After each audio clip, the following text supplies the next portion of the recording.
person. Would you pray with us? Gracious God, we bow our heads in gratitude on this holy ground. We thank you for the long arc of justice you have bent toward freedom, for the founders who confessed that all are created equal, for the abolitionists and the marchers, for the women who claimed the vote, and for the saints who crossed the bridge at Selma, trusting that you walked beside them. Generation after generation, you have widened the circle of belonging. And so we come to give thanks for the man whose name this center bears, a son of many places who answered your call to serve, who stood where no Black American had stood before, and who reminded a weary nation that hope is not a platitude, but a call to action, and who was not just concerned with nations, but with neighborhoods. We thank you for his deeper wisdom, that our differences are not a threat to be feared, but a gift to be welcomed, a source of strength and of greater understanding. Neighbor to neighbor, stranger to friend, he showed us the quiet power of listening, of showing up, and of believing in one another. We thank you, too, for how he loves, a husband devoted to his wife, a father tender with his daughters. In him, we see that a life of service begins at home, with the people we cherish. And we also see a faithful friend who would call on two old teammates to help launch this center with a blessing. Now, God, we ask you to move. Move about this center. Let it be an epicenter of innovation, a balm of restoration, and a hotbed of hope. Move in the hearts and minds of all who pass through these grounds and walk these halls. Let inspiration creep up when they least expect it. Let them feel the same fire that a young man and young woman on the south side of Chicago felt, not too far from here and not too many years ago. And for those who may arrive here weary and heavy laden, let this be a place where peace quiets their souls. Finally, God, move in our futures. Let a strange mixture of what happens here at the Obama Presidential Center, plus the work of human hands, plus your divine work, unleash justice where it is lacking. Loosen democracy from those who would tie it up, and unfurl the type of change that sets captives free. And let that work create ripples in eternity. Smiles in heaven. Smiles that stretch across the divine faces of Fannie Lou Hamer and Joseph Lowry, C.T. Vivian and John Lewis, Frazier and Marion, Anne and Barack. Thank you, God, for all that you have done, all that you are doing, and all that you will do in this hallowed place. Let it be so, and let the people of God say, amen. Amen. Amen. Thank you for your service.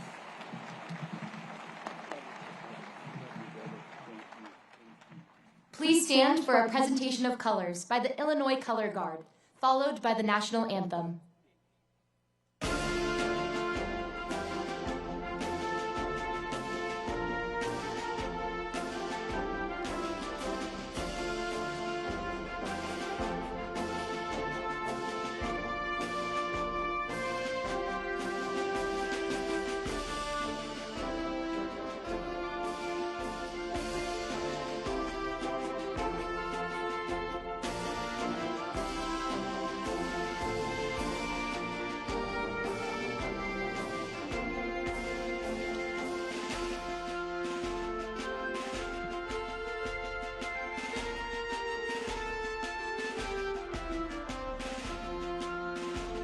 Left turn, march.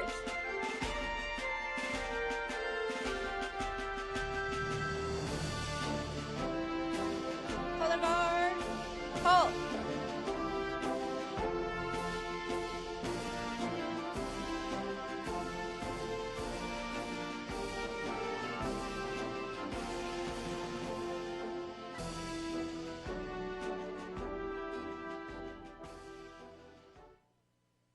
Performing our national anthem, born and raised right here on Chicago's South Side. Emmy, Grammy, Oscar, and Tony Award-winning legend, Jennifer Hudson.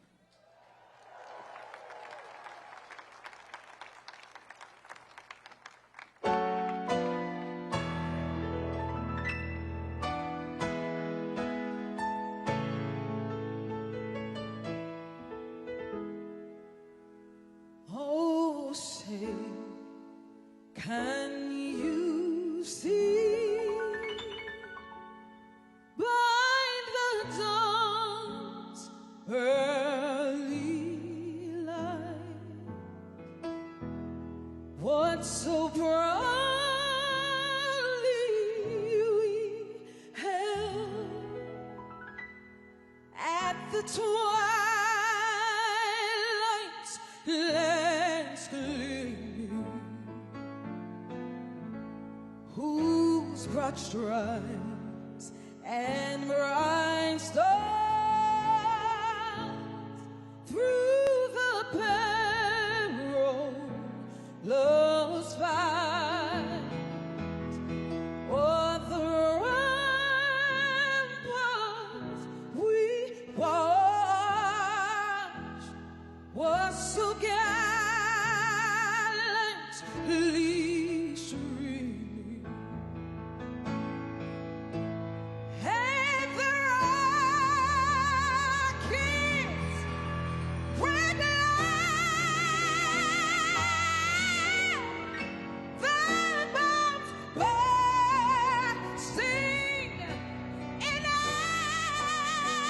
agony, proof through the night that our flag was still there. Oh, sing that star-spangled banner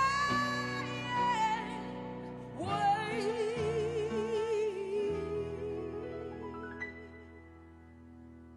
o'er the land and of the free and the home of the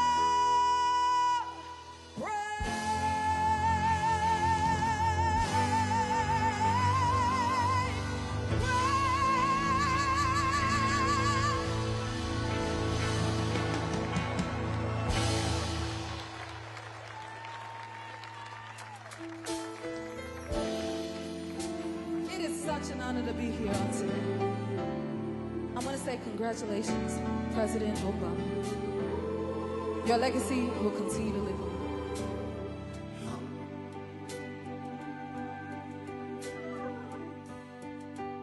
Listen. To dream the impossible dream, to fight the unbeatable foe, to bear with unbearable sorrow, to run where the brave dare not go,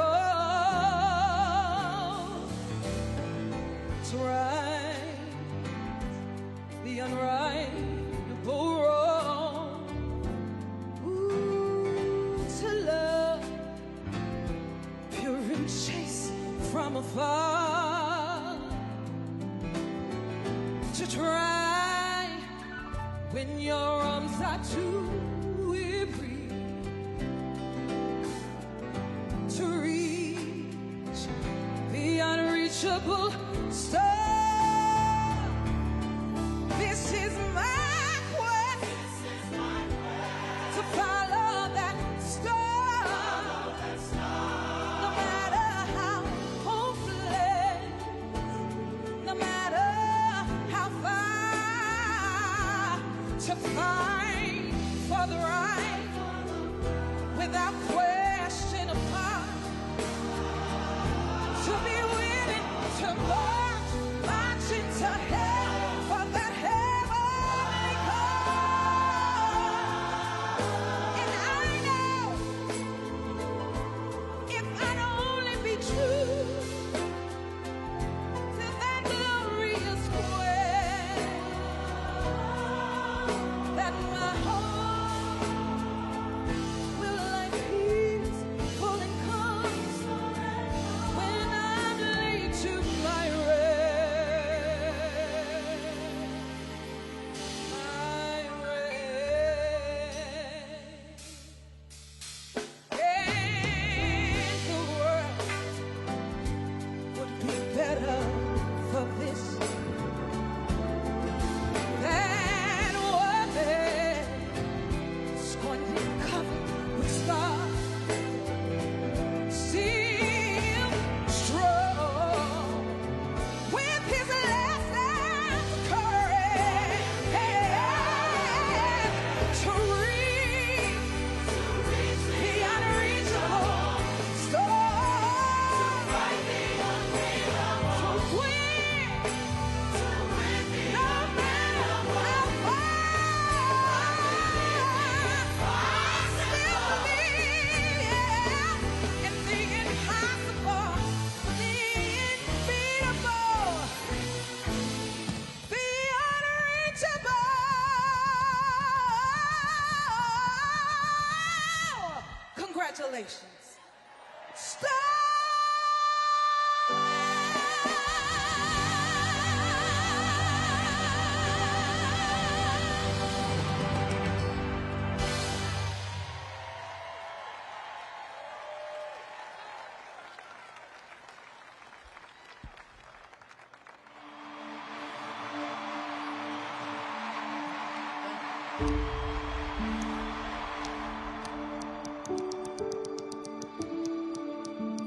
Our story begins on the south side of Chicago. For me, it was here that hope took root. It's where I started knocking on doors, where I learned to listen and found my voice, where I fell in love with Michelle and built a family, and a community, and a home. From this place, our circle and our aspirations grew. Because the story of the South Side has always been a story of possibility. And now, we start writing a new chapter. Today, we open the doors of the Obama Presidential Center, a place rooted in this community and built on a simple belief that we can come together and create the change we seek. We. It's the single most powerful word in a democracy. We the people. We shall overcome. All things are possible. Yes, we can. We includes everyone, and this place does too. 19 acres in the heart of Jackson Park, where people can get inspired, where leaders get amplified, where you can connect with folks who live down the street or across an ocean.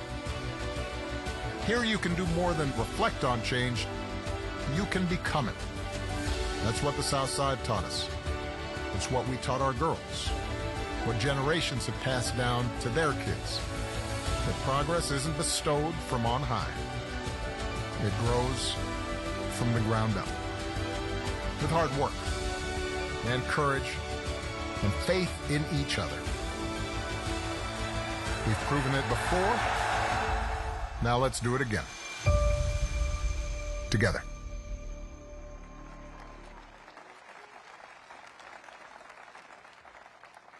Please welcome a leader who helped shape the vision of the Obama Presidential Center from the very beginning, a longtime advisor to President and Mrs. Obama, Chief Executive Officer of the Obama Foundation, Valerie Jarrett.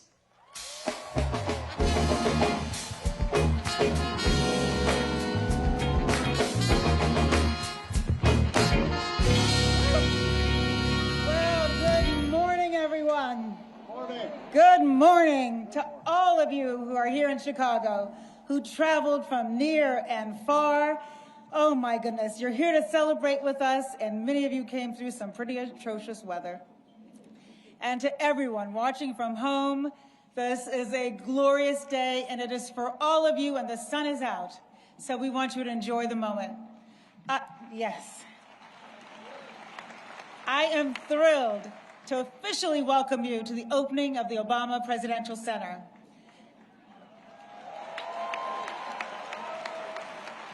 Now, this center is not a traditional museum, nor is today a traditional ribbon cutting. It's a day for music, for fun, and of course, it won't surprise you, for hope. Looking out at this fabulous crowd, I have to tell you, I am so tempted to sing my own rendition of Amazing Grace, but I think I'll save that for another day. Instead, I invite everyone to cheer and dance and get on your feet and enjoy yourselves. This is a campus for everybody, whether you live down the street or on the other side of the world. And we hope you are going to come back again and again. To President and Secretary Clinton, to President and Mrs. Bush, to President and Dr. Biden, all of our foreign dignitaries and elected officials who are here, we are honored by your presence. To our Obama campaign and White House teams, to our generous supporters, this day would not have been possible without you. To our neighbors who showed up to countless community meetings and shared their hopes and dreams, and yes, their concerns with us, we hope we have made you proud. To the thousands of talented folks who designed and built this magnificent campus and whose names are forever memorialized in the Forum building right behind me, thank you.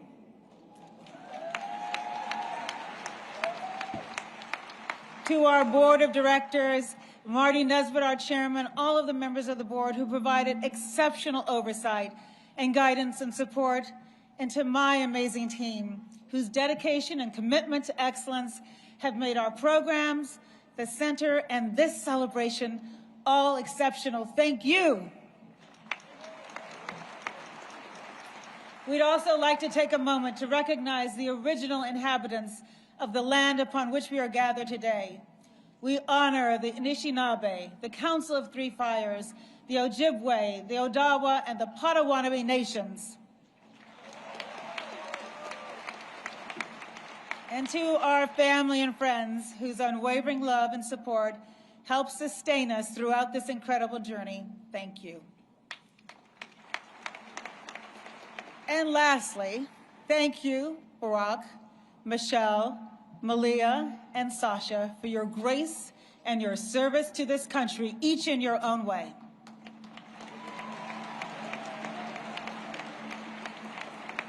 So I grew up on the south side of Chicago, riding my bike right through Jackson Park. This community is home to me, and it is home to the Obamas. I first met Michelle and Barack 35 years ago. They were engaged to be married. Malia and Sasha were a glimmer in their eyes, and they were just beginning their careers. They didn't know what path their lives would take, but they were both committed to a life of service. They were two very young and talented people who wanted to leave the world a little better than they found it. Now, a lot has obviously changed since then, and I'm not just talking about Barack's hair color. Sorry about that. But I'll tell you what has not changed. What hasn't changed is Barack and Michelle's devotion to family and friends, their values, some of the same values we teach our young leaders: integrity, courage, imagination, resilience, and yes, empathy. And their unmistakable belief, their unshakable belief that to whom much is given, much is expected. I am so grateful to them for our deep friendship that has withstood the test of time and for bringing me along on this extraordinary journey. Now, of course, that history wasn't made by the Obamas alone. It was made by countless people upon whose shoulders they stand, and those who have stood by them through all the ups and downs, including many of you who are here today. People who refused to accept the status quo, who wanted to be part of something bigger and more important than themselves, and who came together to work towards a common goal. When I think about all that hard work and the purpose of this new center, it reminds me of a story about one of our former organizers, our field organizer, Ashley Baya. It was 2007, in the heat of the primary. I traveled to Conway, South Carolina, to try to convince a couple dozen undecided voters to support Barack Obama. Ashley, who was a 20-year-old white woman from Florida, greeted me pretty confidently as we walked in the room. And she kicked us off by sharing her personal story with the group. She told us that when she was 9 years old, her mom lost her job and her health insurance after being diagnosed with cancer. In order to help save money to pay for treatment, Ashley convinced her mom that she loved mustard and relish sandwiches. Yeah. So for a year, that's what Ashley found in her lunchbox. She told the group that she supported Barack Obama for a simple reason. He cared. He cared about making sure that all Americans could have essential and affordable health care. After Ashley spoke,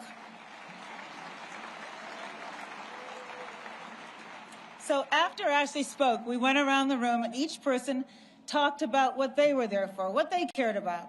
They wanted to hear about all kinds of things that the senator was proposing, his plans to create jobs, help veterans, save the environment. Then, about 2/3 of the way around the room, an older black gentleman said, rather matter-of-factly, "You know, I'm not here to listen to what you have to say about any particular issue. I'm here because of Ashley. I know her, I trust her, and because of her, Barack Obama has my vote." Ashley's here today. Where are you, Ashley?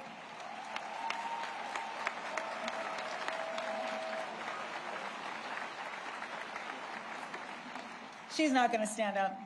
Now we know there's a little bit of Ashley in all of us.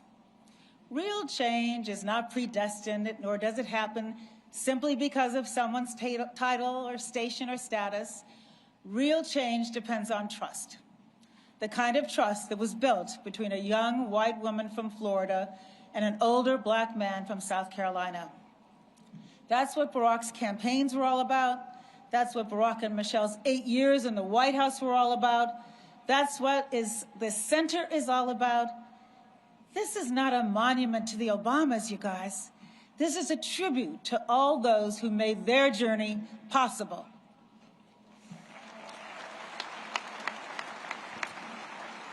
Inside this museum and throughout this magnificent campus, you're going to find the stories of ordinary people who did extraordinary things. Stories that show the inevitable zig and zag of our efforts to perfect this nation, but that nonetheless paved the way for Barack Obama's presidency and everything achieved during his 8 years in office.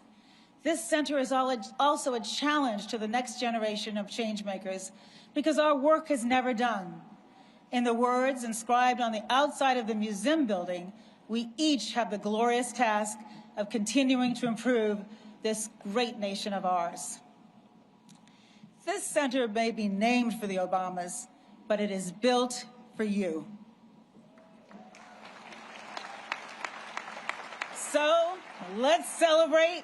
There are thousands of people enjoying themselves right now on the Midway.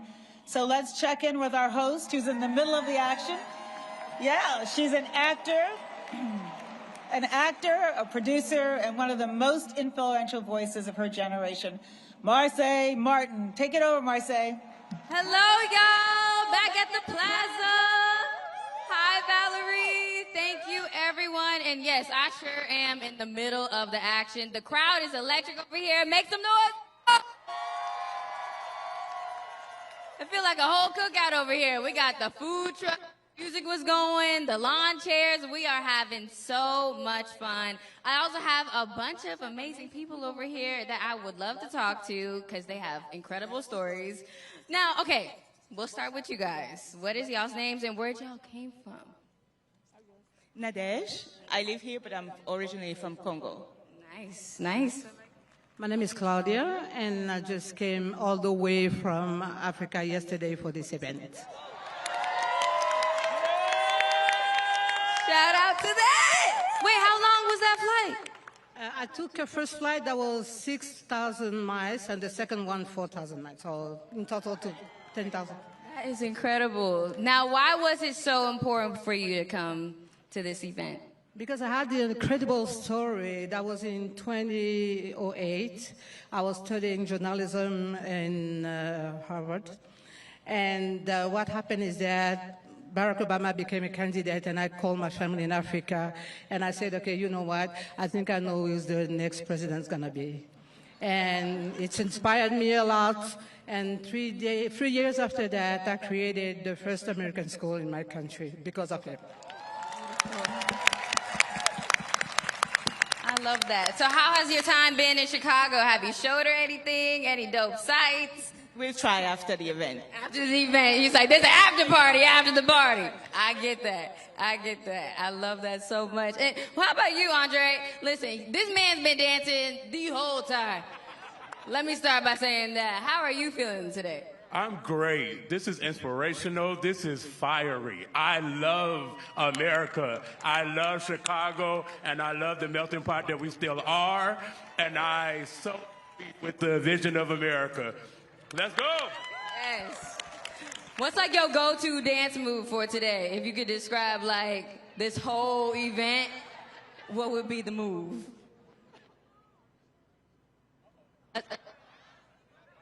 Uh-oh. Okay, just a... like a... Oh! Hey, we can do a little bit of that? Okay. Well, listen, we are having so much fun over here at the Midway. Keep up the spirit because history is happening right now. Looking forward to talking to a few more people in a little bit. Now, back to you, Valerie. Thank you, Marseille. And now, I am excited to introduce our next performer. When we asked her to sing one of President Obama's favorite songs, she told us, well, I've never sung it in public before, but she came up with a new arrangement just for this occasion, and we are so grateful. Please welcome multi-Grammy award-winning artist, Christina Aguilera. Where are you, Christina?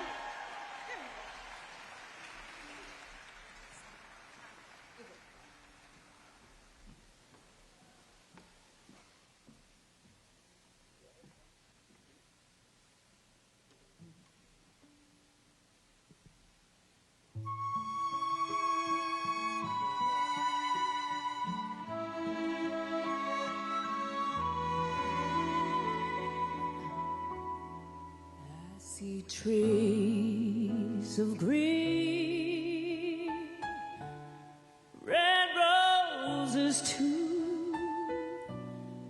I see them bloom for me and you, and I think to myself, what a wonderful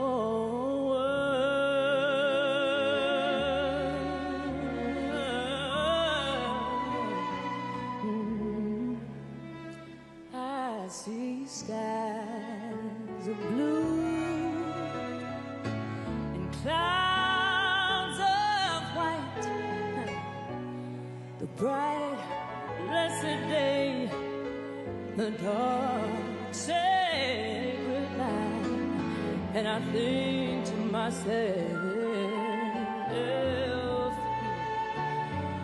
what a wonderful world.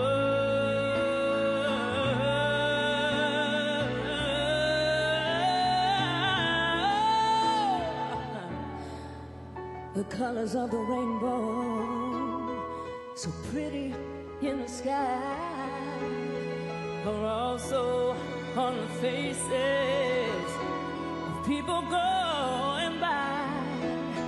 I see friends shaking hands, saying, how do you do? They're really saying, I love you. I hear babies cry. Now watch them grow. They'll learn so much more than I'll ever know. And I think to myself, what a wonderful world. Oh, the colors of the rainbow, so pretty in the sky, are also on the faces of people going by. I see friends shaking hands, saying, how do you do? Yeah, really saying, I love you.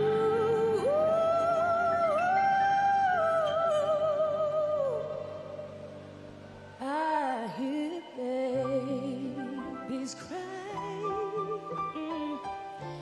I watch them grow. They'll learn so much more than I'll ever know. And I think to myself, what a wonderful world.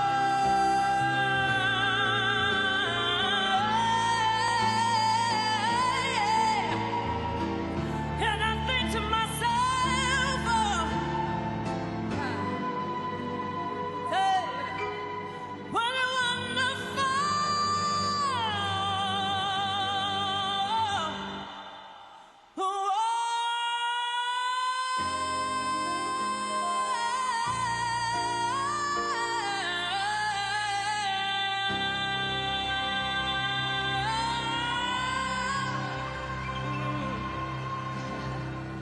Thank you so much. Congratulations, President Obama and Michelle.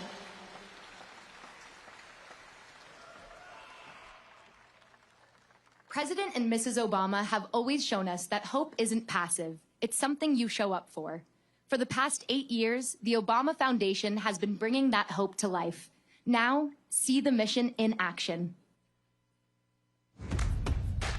Leaders emerge every day. In classrooms, in neighborhoods, in communities across continents, a whole generation is already shaping what comes next. We are reporting live from Rio. Welcome to Greece. From Africa, Europe, and the Welcome to Pacific Chicago. region. I'm in Antarctica. For over a decade, the Obama Foundation has created opportunities for young people to realize their ability to change their world. Young people like our boys and young men of color in the My Brother's Keeper program, created by President Obama in the wake of the death of Trayvon Martin. Boys who dream big and whose growth we can nurture because their success is our success. We had to be able to say to them, you matter, and we are going to make sure that you have the opportunities and chances to move forward. My Brother's Keeper is definitely the support that helps us catapult our young men into greatness.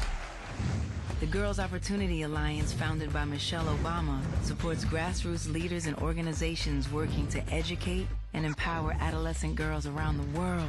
By telling our own stories from our perspectives, that's how we're going to change the narrative. That's how we're going to shift the way that we're seen in the world. When girls get the opportunity they deserve, we all benefit. And the Obama Foundation's Global Leadership Programs, where emerging leaders in the United States and around the world are building community and learning skills to take on the defining challenges of our time. Many of the challenges that are happening in our countries are so universal. If we work the playbook well, then we can put it into practice. We come from different nationalities, different cultures, but we do our work for love of community, for love of country.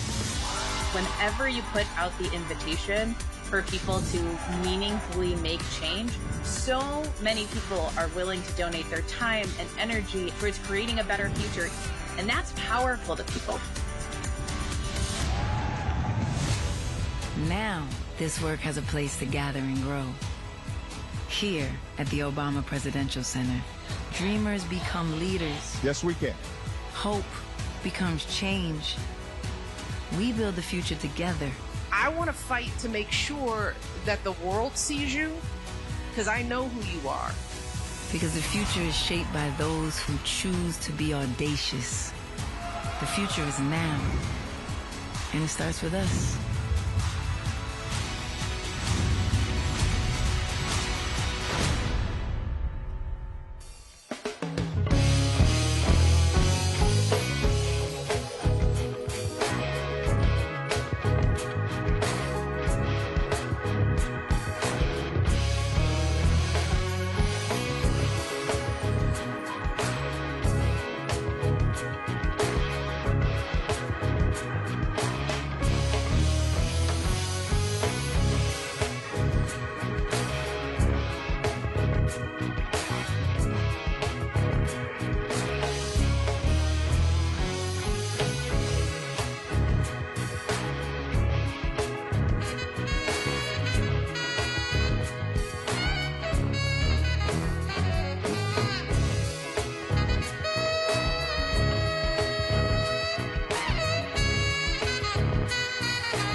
Back here at the Midway. Yeah, we still making noise over here.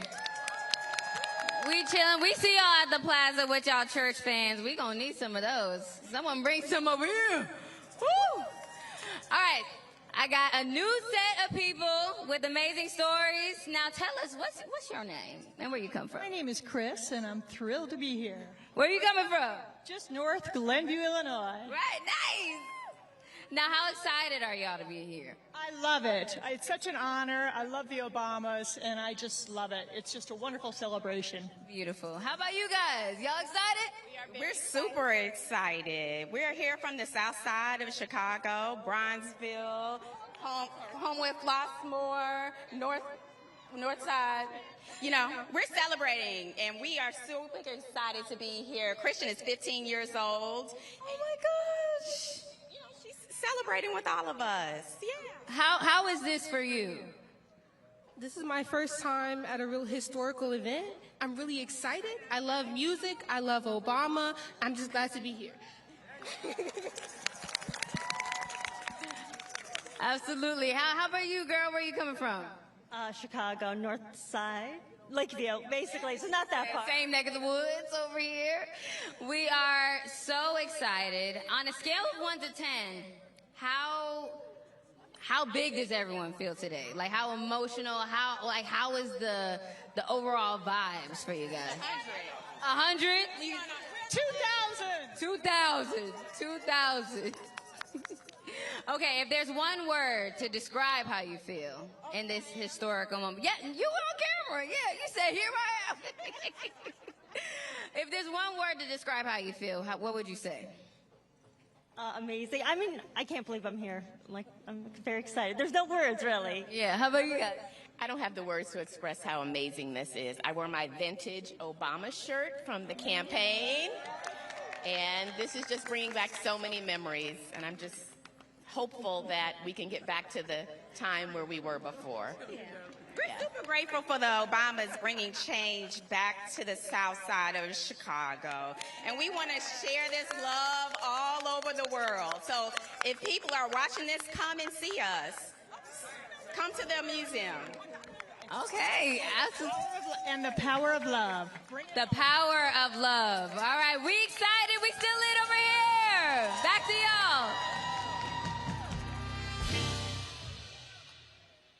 For the past few months, young artists from Guitars Over Guns, an organization that empowers youth through music and mentorship, have been working with rock legend Eddie Vedder to create an original song.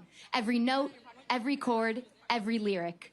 Please welcome Chicago icon and the voice of Pearl Jam, Eddie Vedder and Guitars Over Guns.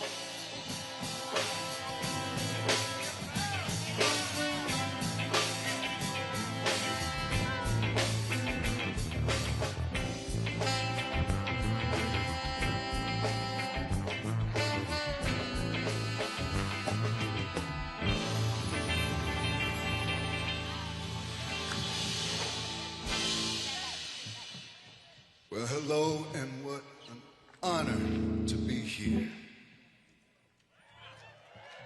What an honor for all of us to be here on this day.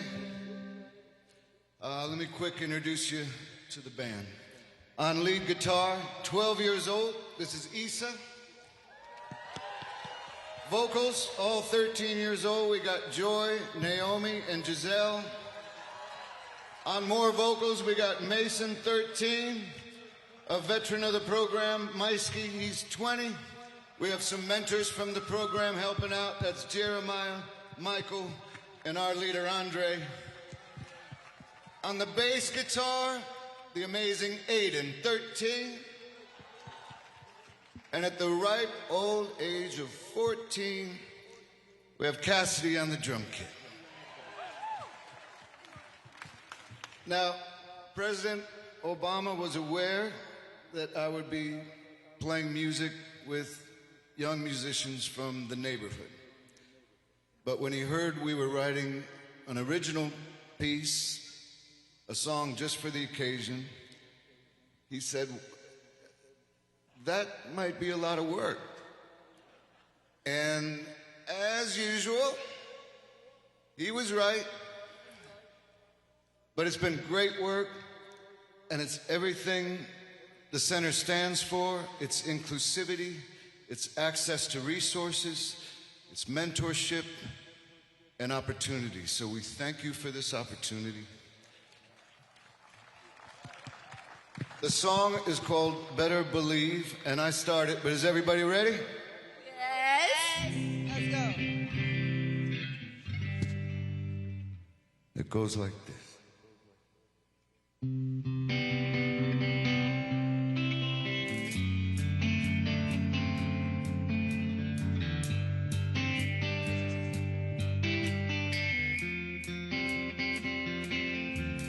Today is not just another day. We've been called, and I can hear it clear finally. If I can say what I want to say and be the one I want to be, there'll be no one who can take my place. People had days where we could not find our fate, but all of that searching is what led us all here today. You better believe, We'll rise believe up. what you see. After it's all said and done, Take charge. we all can agree With our time is not up. We'll fly to the stars after it's all said and done. You better believe.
miles apart. Like MJ, we've been starting something. Forged my path, my heart is cold. Oh, we finna do what people said that we never could do. They used to doubt us, but we always knew. We got that side, we never could lose. We got our brothers, our mamas, our sisters, our fathers, our families, they all in our back. I got my hopes and my dreams, and I'm pushing my vision to share my dream intact. Okay, we trying to be the best we can be, and we picture perfect like Mona Lisa. And we plant the seed, out came the tree, your ancestry, so we can't believe. This side, we believe, we believe, we believe. Come on. We believe, we believe, we believe. This side, we believe, we believe, we believe. Come on. We believe, we believe, we believe. Everybody. We believe, we believe, we believe. Say it. We believe, we believe, we believe. We believe, we believe. You better believe. Yeah, all right. We're gonna choose it after it's all said and done. Take charge. We all can agree. With our time in our heart. We'll fly to the stars after it's all said and done. You better believe. You better believe. Believe in me. Believe in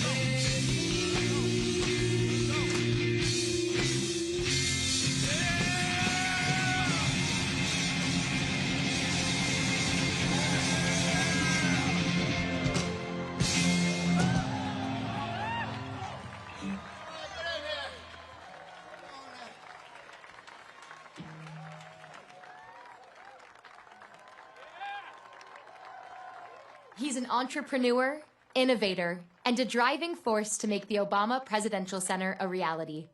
A longtime friend of the Obama family.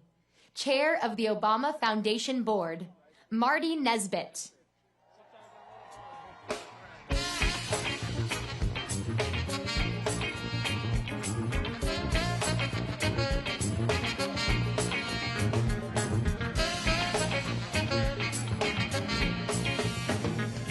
Good morning.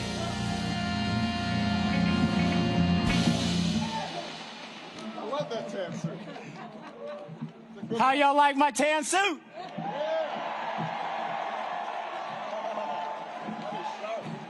It was inspired by a very good friend of mine who made tan suits famous. And I don't know about the rest of you all, but I thought he looked pretty good wearing his. So I decided to wear one myself. Well, they say imitation is the sincerest form of flattery. So this is my way of just showing a whole lot of love. Thank you. In all seriousness, standing here today is deeply personal for me. My wife, Anita, and I have deep roots in this community. We met at Roby House, which is just up the street over there, in a home built by Frank Lloyd Wright. We were married in Rockefeller Chapel, which you can see right over the horizon. All 5 of our children were born at the University of Chicago Hospital. And somebody's inspired by that. We were born at the University, all 5 of my kids were born at the University of Chicago Hospital, and Anita served on the faculty at the Pritzker School of Medicine for nearly 30 years. Over the decades, we have watched this city and this community evolve, overcome challenges, and continually reinvent itself. To stand on the South Side and see the Obama Presidential Center rise here today, where generations of young people will come to learn, lead, and dream, is both emotional and historic. For us, this moment is also a chance to reflect on the privilege of our decades-long friendship with President and Mrs. Obama, which was forged right here on the South Side of Chicago. We have watched them grow as leaders, as parents, as partners in a remarkable journey of service. And throughout that journey, we have seen the same qualities that inspired millions around the world: conviction, humility, and an unwavering belief that the power of ordinary people can do extraordinary things. Those values are embedded in this place. This is more than just a building. It's a promise promise that leadership matters, a promise that democracy depends on participation, a promise that young people, regardless of where they come from, can make a difference in the communities and in the world. And a promise that the South Side of Chicago will continue to be a source of talent, innovation, and opportunity and hope for generations to come. I also want to recognize the many people who made this day possible. To Valerie Jarrett, our great, great CEO, the Obama Foundation Board, thank you for your vision, stewardship, commitment throughout this entire journey. To the donors and supporters whose generosity transformed an idea into reality, thank you. To our civic leaders, community partners, neighborhood residents, and the countless organizers, builders, and team members who worked tirelessly to bring this center to life, we are deeply grateful. And a special thank you to my dear friend, Robin Cohen, who was employee #1 at the Obama Foundation. Her selflessness, adaptability, and resilience have been indispensable to this journey and remain cornerstones of the culture that we built together. Today belongs to all of you. As we celebrate this remarkable achievement, let us remember that the true measure of this center will not be the architecture we admire, but the lives it inspires. Congratulations to President and Mrs. Obama, to the foundation, to the South Side, and to everyone who helped make this promise a reality. Ladies and gentlemen, please welcome John Legend.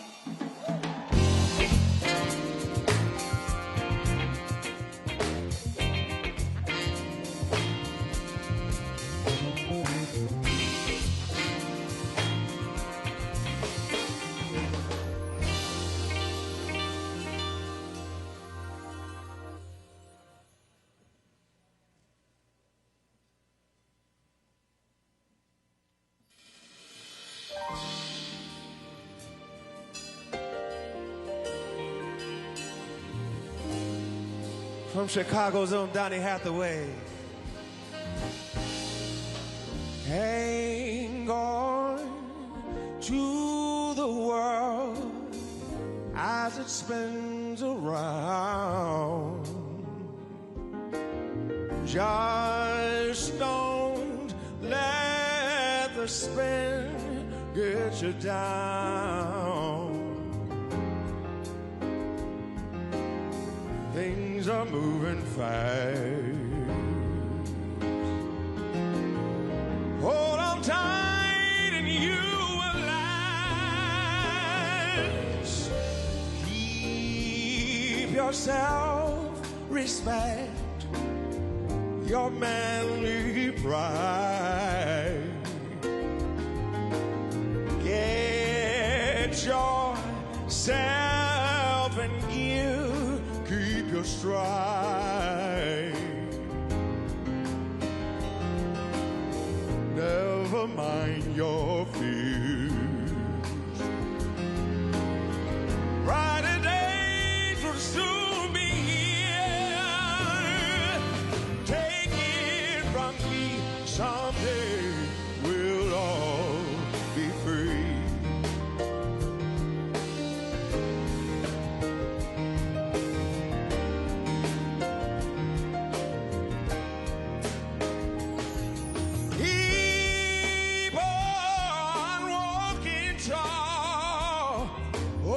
Your head up high.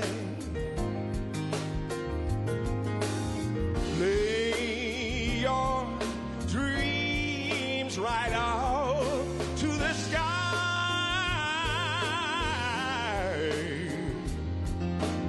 Sing your greatest song. You keep going, going on.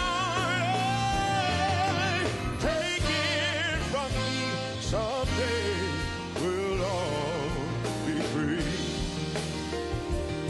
Hey, yeah, just wait.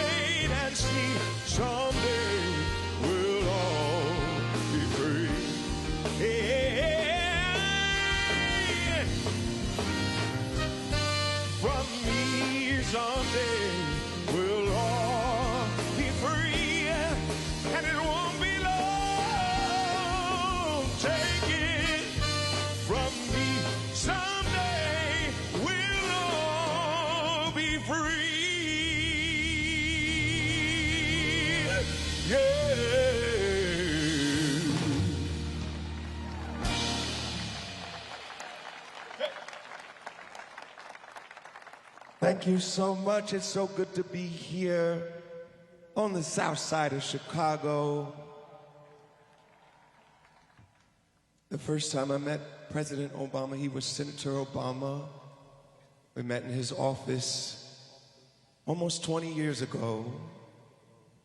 And he was contemplating running for president. I told him, if you need anything from us, just let us know.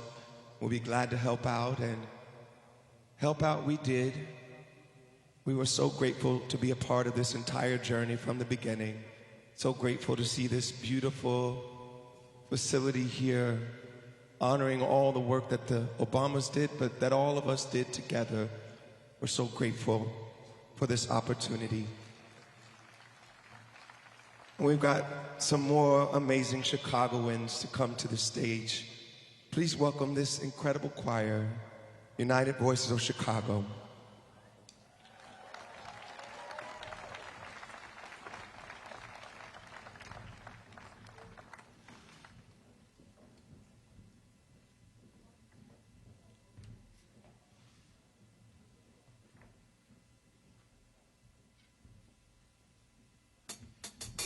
One day, when the glory comes, it will be ours, it will be ours.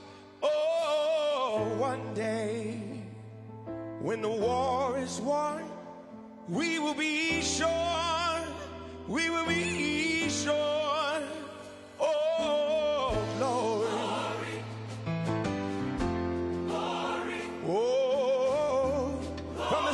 Please welcome Common. Hands to the heavens, no man, no weapon formed against us, glory is destined. Everyday women and men become legends. Sins that go against our skin become blessings. The movement is a rhythm to us. Freedom is like religion to us. Justice is juxtaposition in us. Justice for all just ain't specific enough. One son died, the spirit is revisiting us. True and living in us. Resistance is us. That's why Rosa sat on the bus. That's why we walk through Chi-Town with our hands up. When it go down, we woman and man up. They say stay down, and we stand up. Shots, we on the ground, the camera panned up. King pointed to the mountaintop, and we ran up. One day, when the glory comes, it will be ours. It's ours. It will be ours. The glory is ours, oh, Chicago. One day, America, when the war is won, the world, we will be sure. So sure. We will be sure. Oh, glory. Glory. Oh.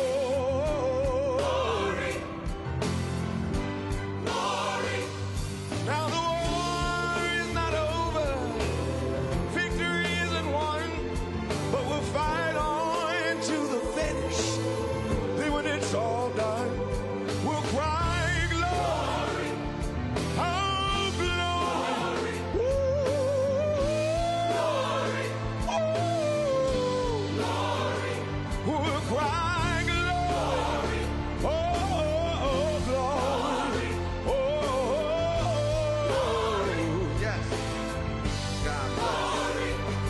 Selma is now for every man, woman, and child. Even Jesus got his crown in front of a crowd. They march with the torch, we gon' run with it now.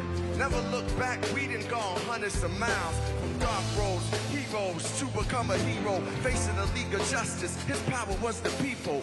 Enemy is lethal, a king became regal. Saw the face of Jim Crow under a bald ego. The biggest weapon is to stay peaceful. We sing, our music is the cuts that we bleed through. Somewhere in a dream he had an epiphany. Now we right the wrongs in history. No one can win a war individually. It takes the wisdom of the elders, young people's energy. Welcome to the story we call victory.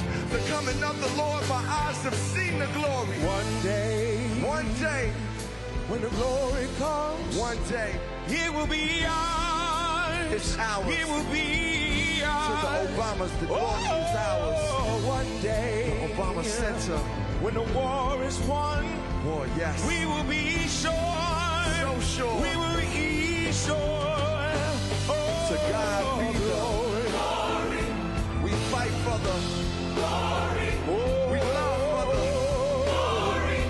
We hope for the glory. Obama sinners for the glory. It's peace for the glory. Chi-Town is for the glory. Uniting voices. Glory. When the war is won. Glory. When it's all said and done. Let me say it, John. We'll cry glory. Glory.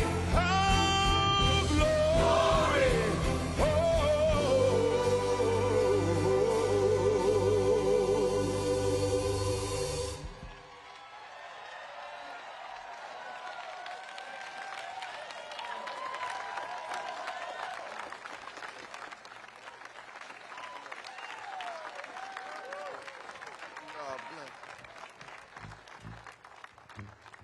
The Girls' Opportunity Alliance helped her reach for her dreams. Growing up just down the block, this aspiring filmmaker is now shaping the stories of tomorrow.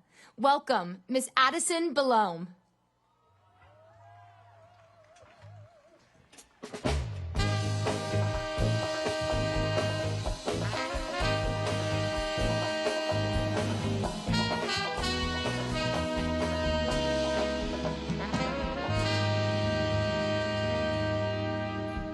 Good afternoon, everyone. My name is Addison Belome. I'm a film director, a rising sophomore at the University of Southern California School of Cinematic Arts. And most importantly, I was born and raised right here on the south side of Chicago. Being here today as a presenter at the Obama Presidential Center is a tremendous honor. Standing on this stage feels a bit like deja vu. My mind goes back to my sophomore year at Lindblom Math and Science Academy in Inglewood.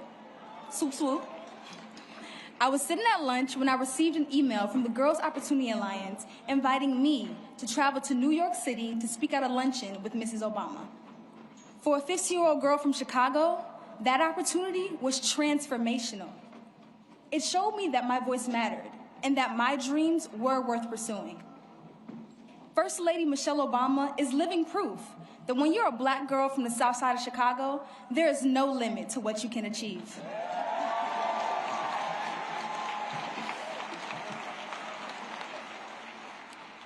Raised in South Shore and educated at Whitney Young High School, Mrs. Obama's story began in the same city that shaped me.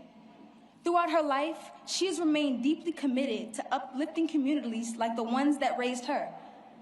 Over the past 5 years, I have driven past this site on Stony Island countless times, on my way to school, to visit friends, and family. I felt a sense of excitement and possibility, knowing the impact this center would have on my community. At the Girls' Opportunity Alliance luncheon in 2022, I spoke about how violence in my neighborhood sometimes limited the freedom that many children take for granted. But today, because of spaces like this one, generations of young people on the South Side will have greater access to education, opportunity, community, and inspiration.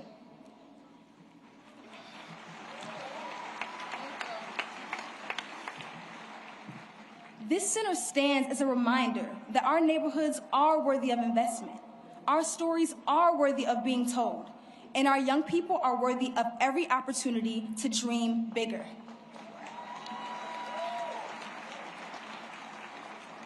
Now, I have the extraordinary privilege of standing before you as I introduce a woman who took a chance on me, inspired me to dream bigger, and has been a constant source of inspiration in my life. Please join me in welcoming the one and only First Lady Michelle Obama.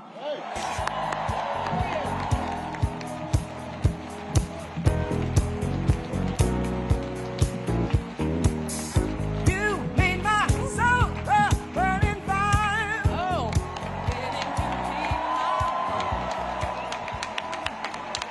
Well, my goodness. I got my tissue in hand. I don't know about all of you. Wow. Hello, everyone, and What a beautiful day, right? Nothing like a project by my husband to bring out the sun. Let me start by thanking Addison for that magnificent introduction and for exemplifying the heart, excellence, and determination that has blossomed right here on the South Side for a very long time. I also want to send some love to everyone who made this day a reality. The construction workers, landscapers, designers, the architects, artists, chefs, our staff, our board members, our donors. Barack and I simply cannot thank you enough for the care and brilliance you've poured into every square inch of this campus. I also want to recognize all of the elected officials and distinguished leaders from around the city, the state, the country, and yes, the world. Thank you for being here to celebrate with us, especially to all of my fellow formers, to Joe and Jill, George and Laura, Bill and Hillary. Thank you from the bottom of my heart for your service to our country over so many years, and for your constant friendship and support of our family. We love you guys, truly. Oh, to our daughters, Malia and Sasha, who will always be my babies, even though we're no longer playing hide and seek on the South Lawn with Bo or hosting sleepovers in the solarium. I see a lot of some sleepover girls here. You both have grown into such brilliant and beautiful young women, making your way out there in the world.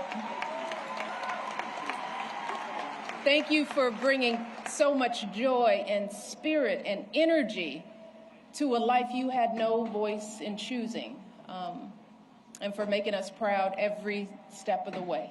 Love you, babe. Oh, so please indulge me for a moment, because I'm going to take a little time to do something that I know my husband will not do today, and that is to fully sing his praises.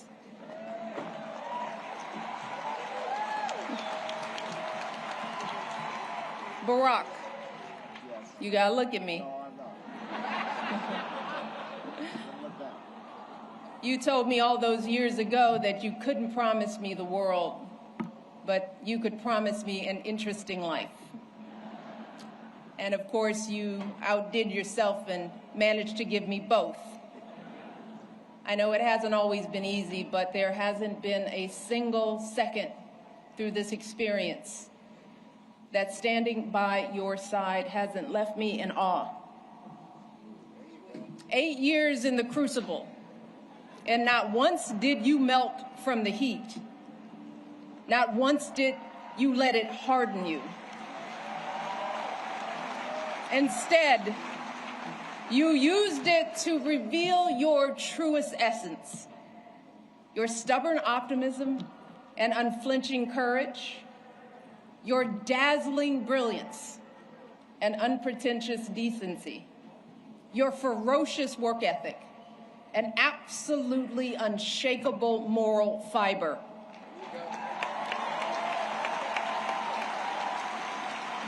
And to do it all as a first, and the higher standard that comes with all that, the claims that a U.S. senator and constitutional law expert wasn't qualified for the job, the lies about your birthright, your faith, your patriotism, the outrage when you stated the biological fact that if you'd had a son, that he too would be black. Yet, you were unflappable at every turn, always focused, always calm, always looking at the long view. How absurd it is to even imagine that you might have buckled under the pressure even once, lashed out in frustration. lost your temper. How absurd it is to imagine that you might have done anything but make our family and this entire country proud.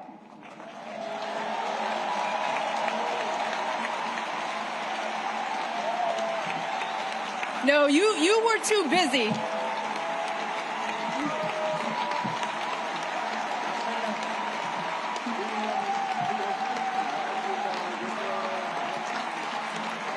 I'm not done, y'all.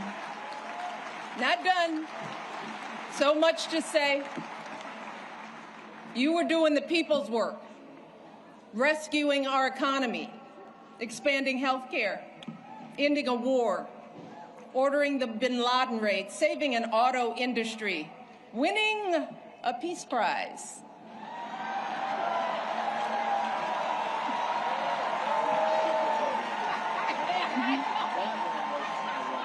Keeping us safe from Ebola, regulating the banks, standing up for marriage equality, listening to science, and comforting an entire nation in the face of unspeakable tragedies.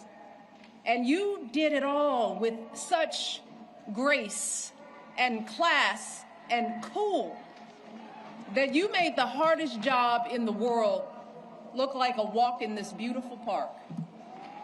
Your mother, Toot, Gramps, you are a tribute to their love. They are up there grinning and hugging today because you never forgot who you are and where you came from. Single mother, working hard to get by and get an education and show her son the world. Grandparents who didn't have much, but they had the perfect recipe to nurture your flame. You never forgot the folks in the union halls and church basements here in Chicago, where you first put your ideals to this test.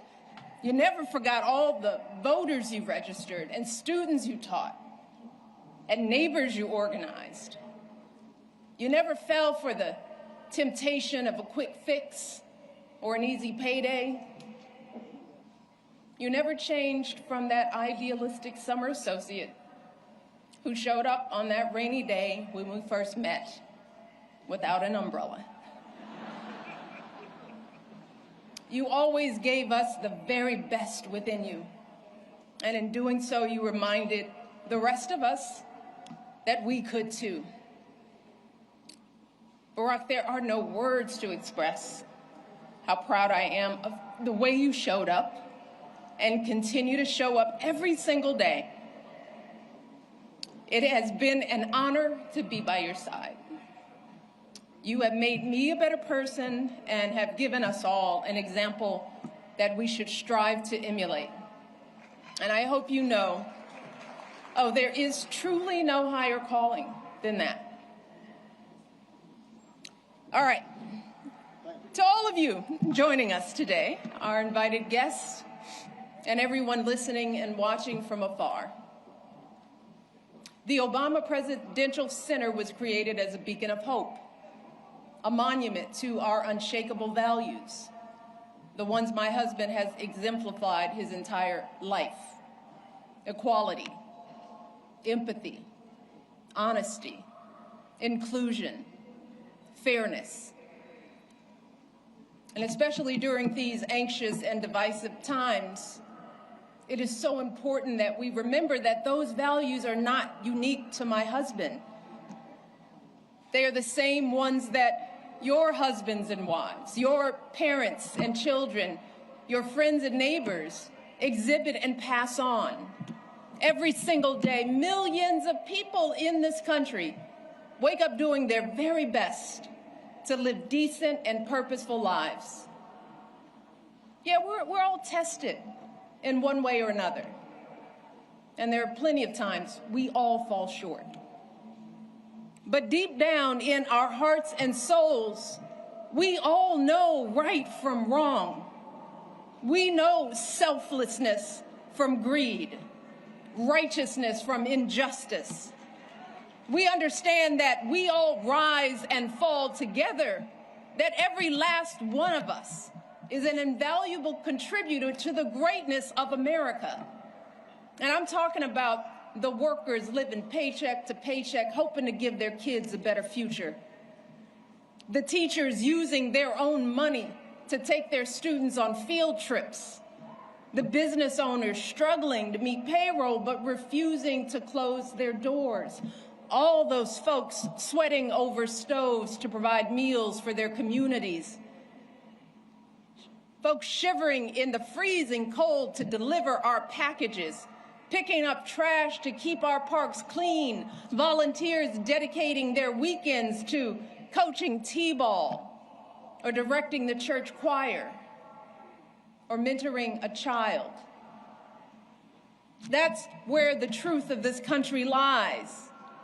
Not in grabbing as much as we can get for ourselves or knocking folks down to prop ourselves up, but in the overwhelming goodness, the relentless striving, the quiet dignity that is inside all of us. Our greatest hope is that this center can reflect back just a fraction of that light, that it can capture the beauty of who we all are, no matter what we look like, or where we come from, or how much money we earn, or how we pray, or vote, or speak, or love.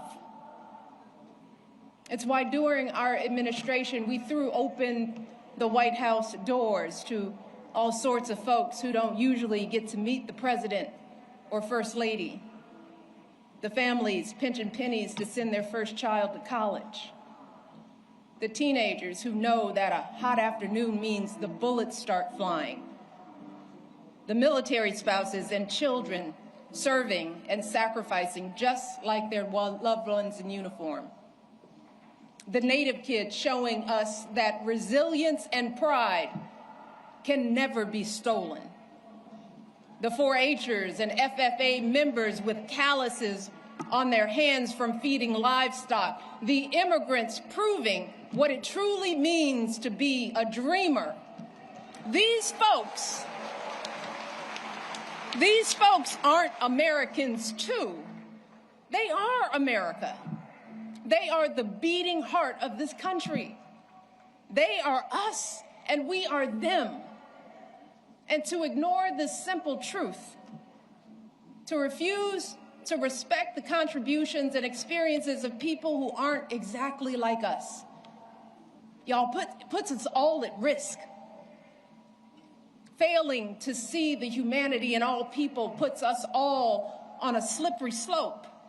And once that slide starts, there's no telling where it stops.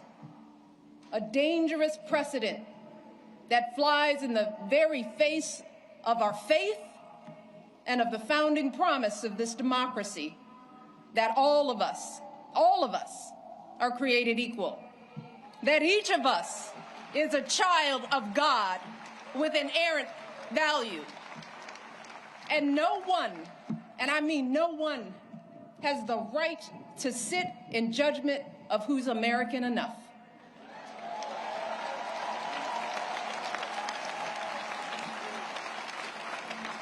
And that's why, folks, we simply don't have the luxury or time to be cynical or complacent, to wring our hands in despair, to wait for someone else to fix the problem. Y'all, hope is all we have, because hope is the essential spark that lights the fire of change. But hope is a choice. Whether or not we use our voices to speak up is a choice. Voting is a choice. Being a decent human being is a choice. Believing that we still hold the power to build a country that reflects us all is a choice. The Obama Presidential Center is a living testament to the power of choice, y'all. The historic example that millions of you gave the world about what this imperfect democracy has strived for and achieved, and an urgent call to go out there and do it again. So I hope that when you walk through this campus and bring your children here, you are reminded of the power of choice and the steady work of change. The arduous, unglamorous march up that mountain, one foot after another, day after day, generation after generation. But I also hope you fully absorb the elation of achieving something together.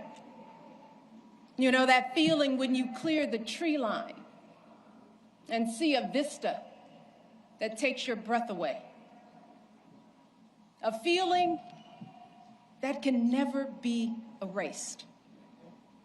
And I know that can be hard to grasp right now, when everything feels so upside down, when fact and fiction run together, when folks seek to stifle speech, limit access to education, devalue diversity, erase the inconvenient parts of our history, when our phones constantly buzz with the latest outrage. So I hope that this place can offer a respite from all that, at least for a little while. I hope it can reignite the optimism and empathy and ambition that has always powered this country's greatest change. So we want you to come here and put away your phones and talk and laugh and cry, because you won't cry, and make new friends. Get your hands dirty in my garden. Push your baby on a swing in the playground. Have a romantic picnic on the great lawn. Because that's the work of democracy too. Being neighborly, taking care of public spaces, having some fun, enjoying each other, shaking out of the isolation and division that have crept too deeply into our lives. And to my fellow Southsiders, I want you all to make this campus a part of your lives. Be inspired by the world-class art. Check out the books from our beautiful public library and bring them back on time. Drop some beats in the recording studio, hit some corner threes at home court, hold birthday parties, jumpstart clothing drives, host citywide cleanup days here. Use this campus to show off this place we call home. This joyful place where Marion and Fraser Robinson taught their two kids to dream big. This hopeful place where an unknown guy with an unknown name took flight. This stubbornly optimistic place where family after family scrapes and claws and laughs and dances their way to a better tomorrow. That's what this has always been about. Barack and I have always said that this center is grounded in our stories, but it has never been about us.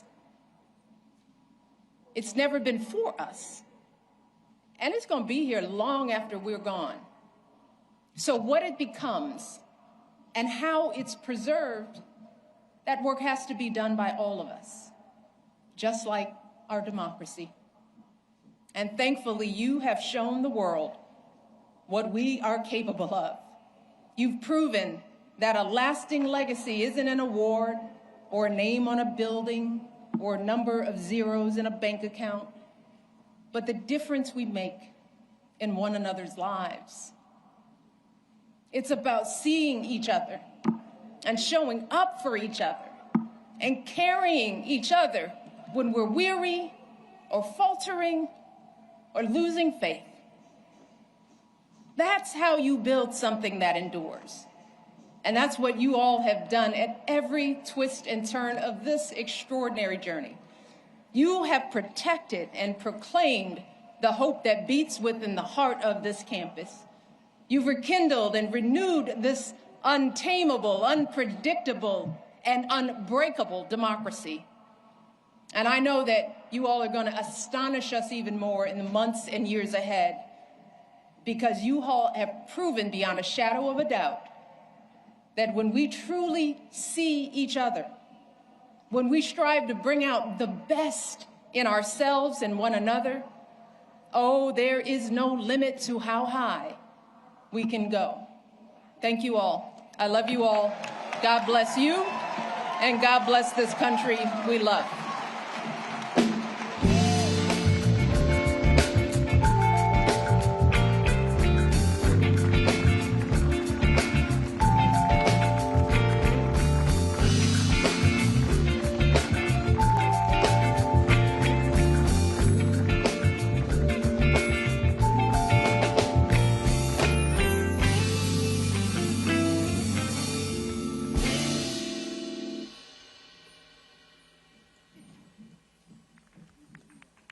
Wow, my girl.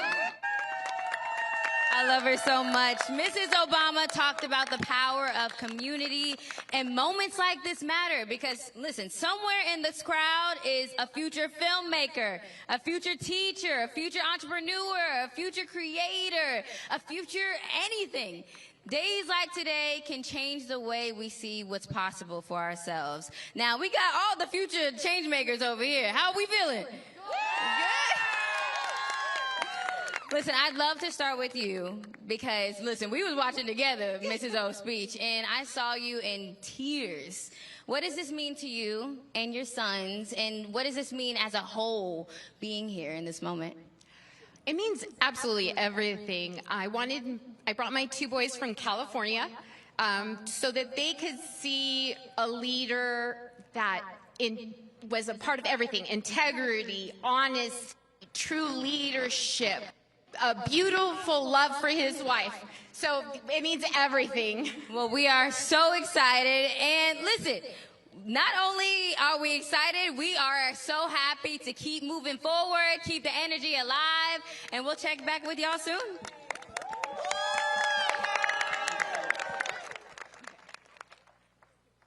One stage, one world. That spirit comes to life on this campus and through our next artists. Please welcome Rock and Roll Hall of Famers, U2's Bono and the Edge, joined by Jackknife Lee.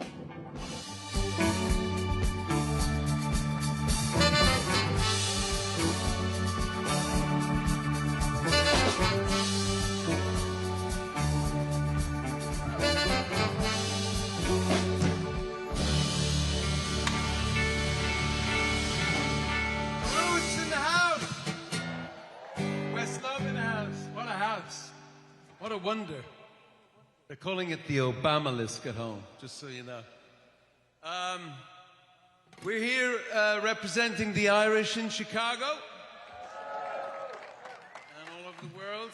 And yeah, thank you for the loan of your country. Some of us might not be, some of us are not giving it back. So here we go.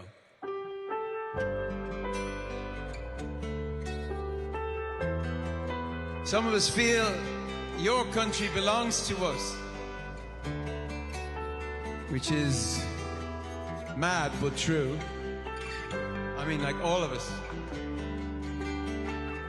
And in some mythological way, you know that's true.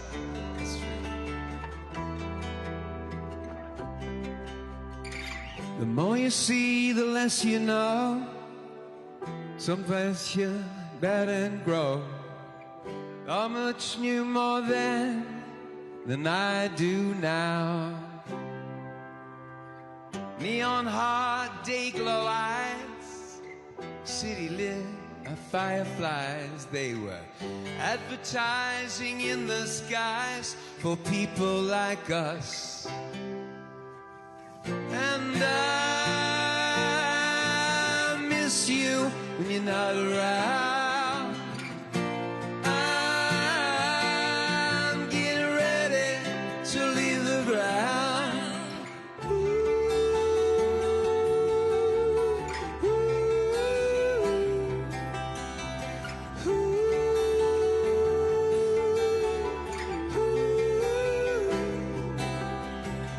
Oh, you look so beautiful tonight.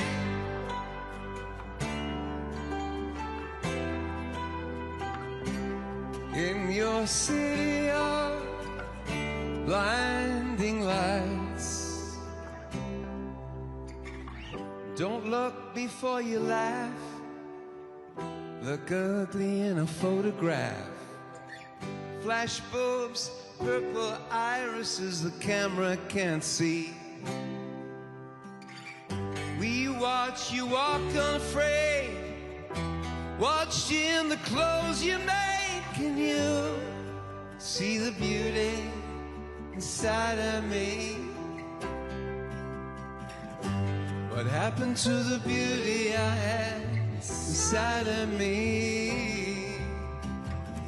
And I miss you when you're not around. I'm getting ready to leave the ground.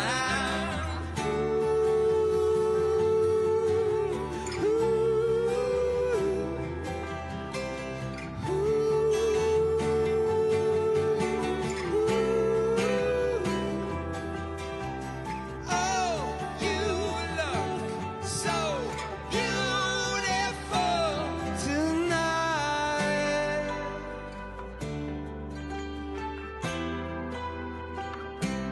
In your city of blinding lights,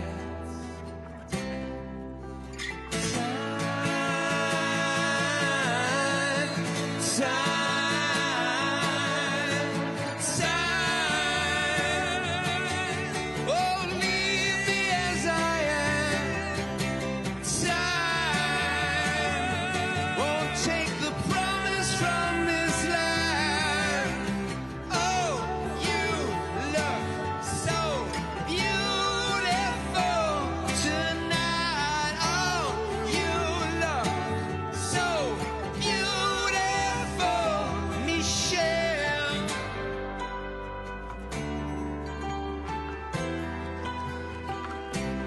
In your city of blinding lights,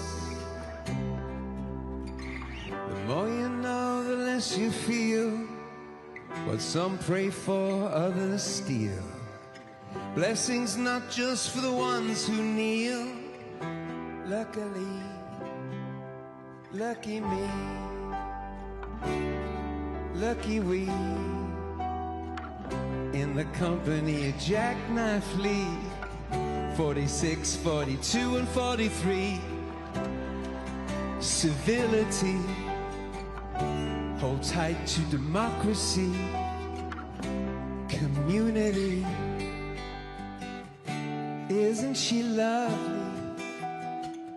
44 and the family.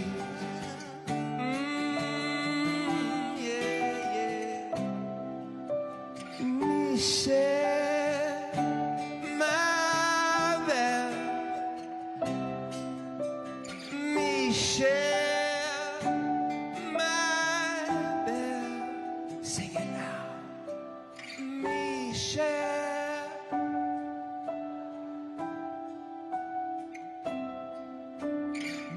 Michelle, my belle. Michelle, oh, belle. Don't touch my wife. Michelle.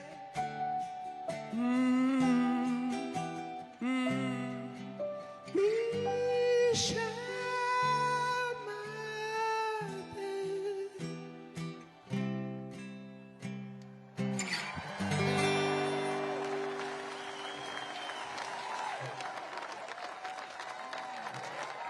Please welcome Nigerian music sensation, Thames.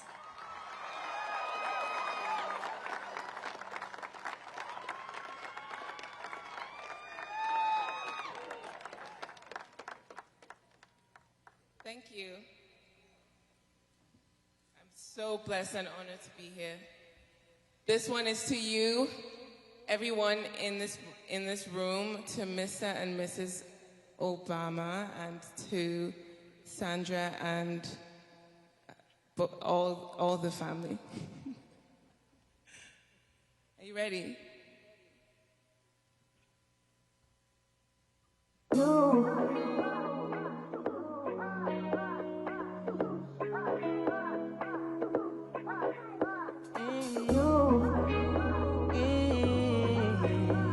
Yeah.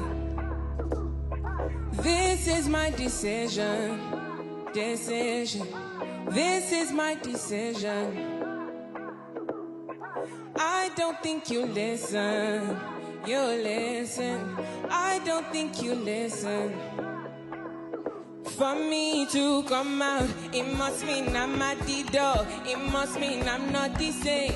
It must mean I'm on your case. For me to come out, it means that I'm at the door. I wanna show you my world. Give me one break, I need faith. Faith to believe you, faith to receive you. Give me something I'm lacking. I don't need nothing. You are my everything. Oh yeah, only me and you. Only me and you. Only me and you. Only me and you. Only me, only you. Only me and you. Only me and you. Only me and you. Only make me your matter. Make me your matter. Make me your matter. Show me your substance. Make me a person. Make me your person. Give me one break. I need faith. Faith to believe you. Faith to receive you. Give me something I'm lacking. I don't need nothing. You are my everything. Only me and you, yeah. Only me and you. Only me and you. Only me and you. Only me, only you. Only me, only you. Only me and you. Only me and you. Only me and you. In my head, only me and you. In my head, only me and you. In my head, only me and you. In my head, only me and you. Ooh, me and you. Me and you. Me and you. Me and you. Me and you. Only me and you. Thank you so much. Please welcome Latin music superstar Marc Anthony.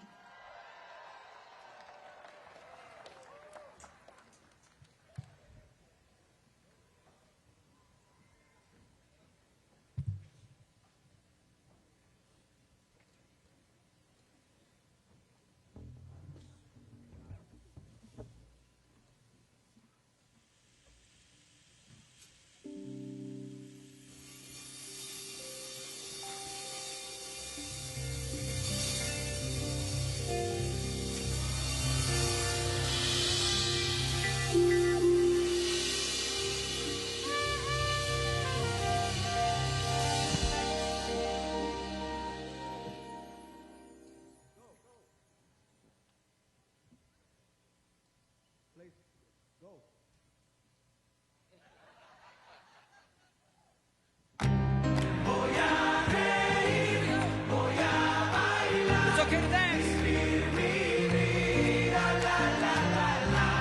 Voy a reír, voy a gozar, vivir mi vida. La, la, la, la.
siempre para adelante, no miren para atrás. Mi gente, la vida es una.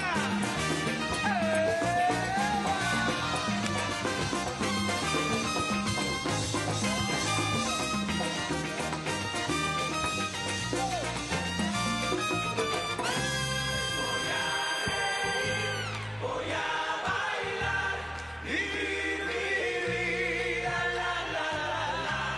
Voy a reír, voy a gozar, vivir mi vida, la la la la.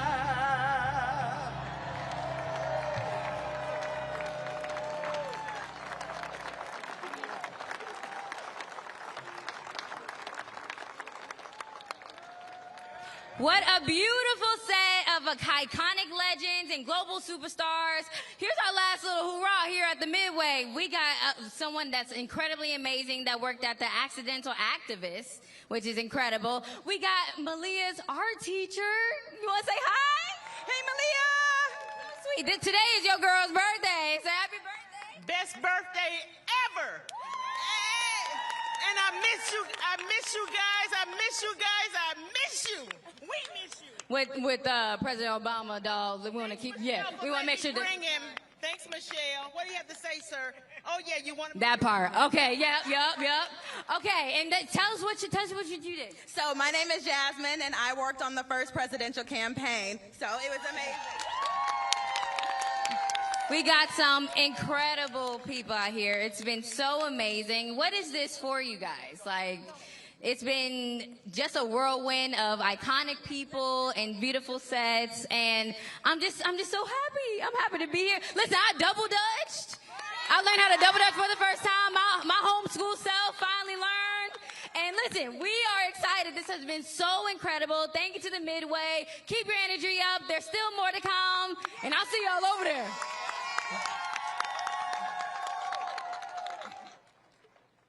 All the way from the president's hometown of Honolulu, Hawaii, please welcome an alum of the Obama Foundation Leaders Asia Pacific Program, Dr. Punihei Light.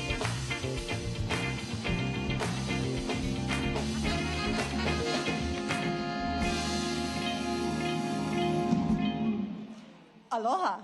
Aloha. Where I come from, to introduce someone means we have pilina, a connection. If this man walked into my home, my children would call him uncle, because we are both Keikio-Ka'aina, children of Hawaii.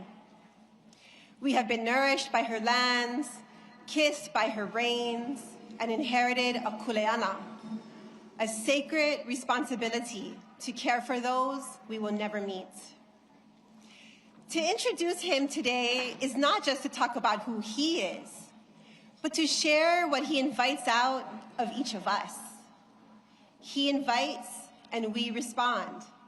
And in our culture, that reciprocal exchange is aloha. His call to build a space of new possibilities invited me to look deep into my own ancestral wisdom, pointing me toward the a'ali'i, a native plant renowned for its versatility and tenacity. Our people say, "He a'ali'i ku makani mayau ao he makani na na e kula'i."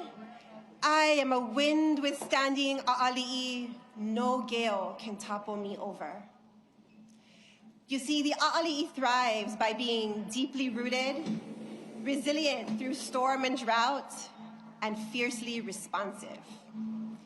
That is what "yes, we can" means to my indigenous heart. It demands that we remain unshakably rooted in truth, resilient through trial, and so responsive that just as this plant yields its leaves for medicine, its blooms for beauty, and its timber for protection, we become the healing, the vibrance, and the shelter needed by our communities and by Grandmother Earth.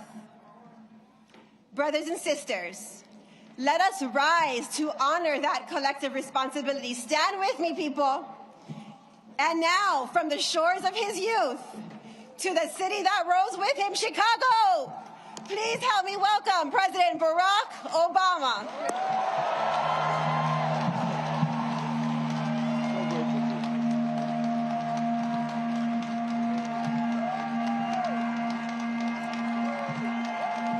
Hello, Chicago. Sweet home, Chicago. Please have a seat. Thank you, Punihi, for that outstanding introduction. President and Mrs. Bush, President and Secretary Clinton, thank you for being with us today and for your devotion to our country.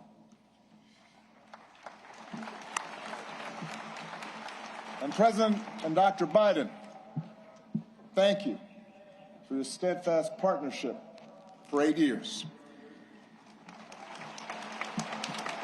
Joe, we started as running mates and ended as family. And we would not be here without you. And we are grateful.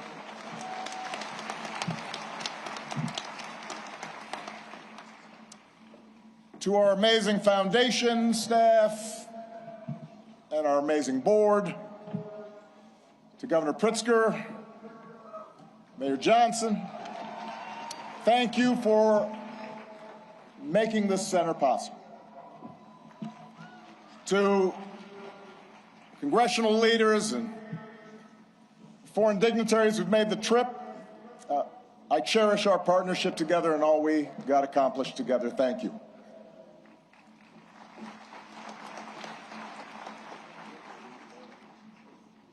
To Michelle, she did me wrong. She wouldn't let me see her speech. She knew she was going to mess me up, and she did it anyway. But she's always made me better. And I could not be more grateful. And to Sasha and Malia, what can I say? You mean everything to me. More than 40 years ago,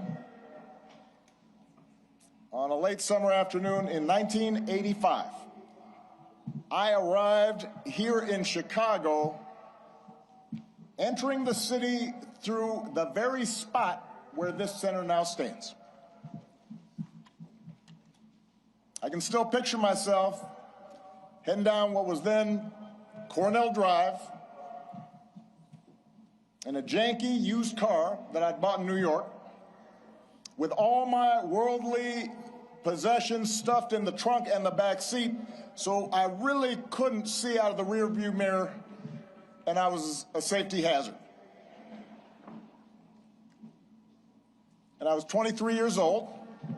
I'd just been hired by a group of churches on the South Side to help organize a part of the city that had been battered by steel plant closings and chronic neglect. And I didn't have much organizing experience. Didn't know anybody in Chicago. But I had been inspired by the civil rights movement, and I knew I wanted to make a difference. And although I wasn't sure exactly how I was going to do that, I was possessed with this abiding faith that if we could give people more of a say in the forces that govern their lives, if we could bridge some of the differences that drove us apart,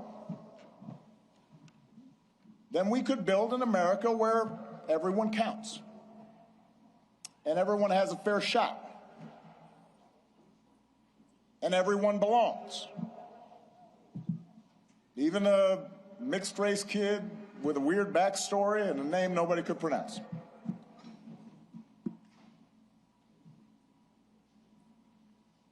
And it was here, in this city, a city of broad shoulders, that I found what I was looking for.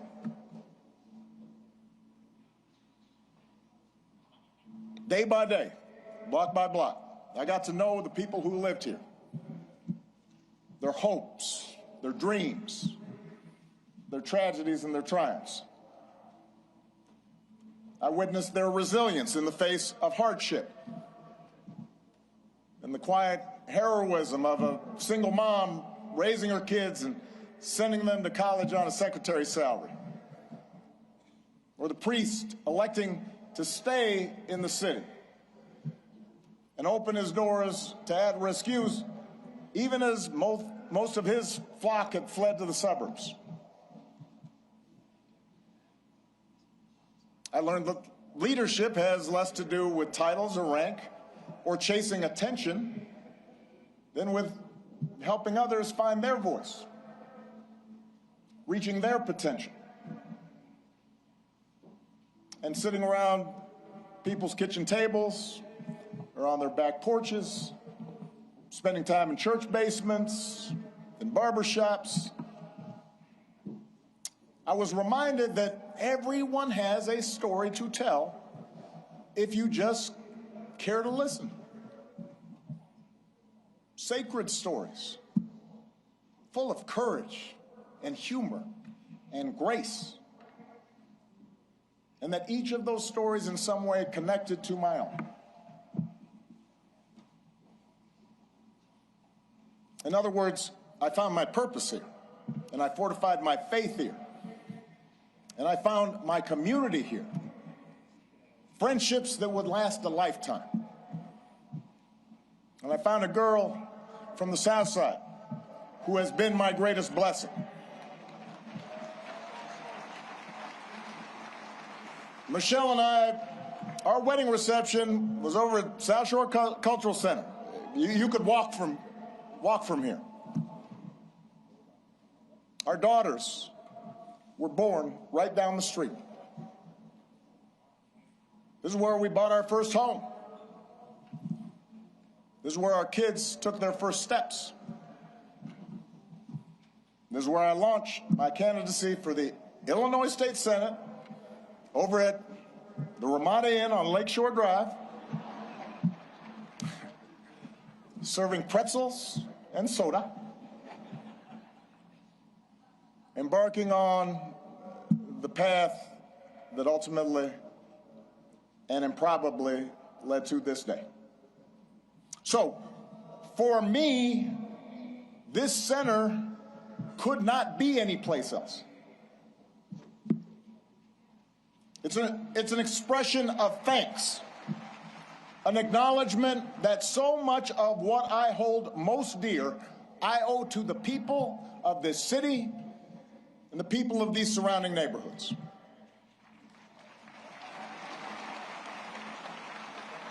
And it's why we designed the center not to be some lifeless mausoleum. I am too young for that. Not just a place to see Michelle's dresses, although I understand that will be the top attraction. We wanted it to be a vibrant, living celebration of community, where we can learn together and share the joys of art and music and sport and play. Because it's in those moments that we're reminded of our common humanity.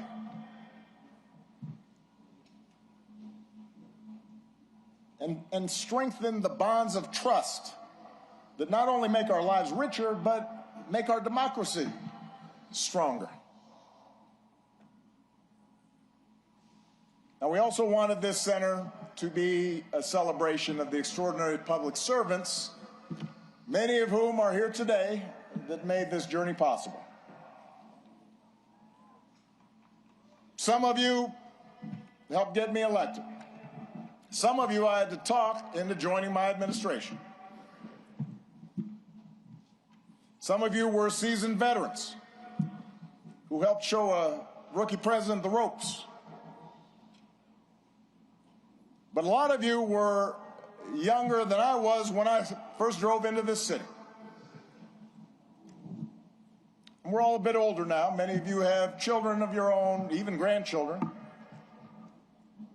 But the passage of time has only deepened my admiration for your talent and your dedication and your skill. It's only deepened my gratitude for how much you and your families sacrificed to make this country better. So when you visit this center today or in days to come, I hope you see yourselves and your hard work reflected in every exhibit. And I hope you take pride in what we accomplished together. You made that happen.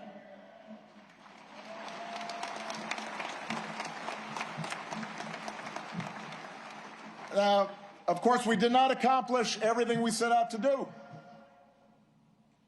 No administration does. Some of the exhibits reflect unfinished business. In some cases, my own shortcomings and mistakes. In some cases, because, as a sign I kept on the Resolute desk read, hard things are hard. And that's especially true in a big, raucous, diverse, argumentative democracy like the United States of America. Everybody's got an opinion. And that means getting stuff done involves reconciling the demands of a couple of 100 million people. Democracy can be frustrating. It can be slow. It can be inefficient. And yet, more than anything, I hope this center will serve as an affirmation of just how special, how precious our democracy truly is, and remind us what we can achieve when we embrace our shared responsibilities as citizens.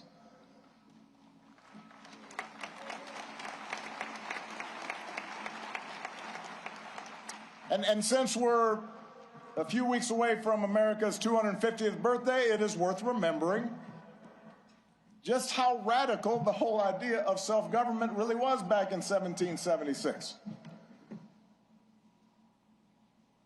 To that point, human history was a tale of conquest and caste and rigid hierarchies.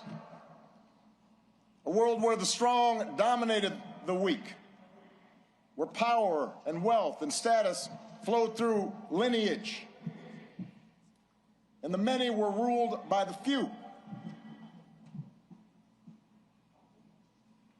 But out of the fire and steel of a revolution, a different story took flight on this continent.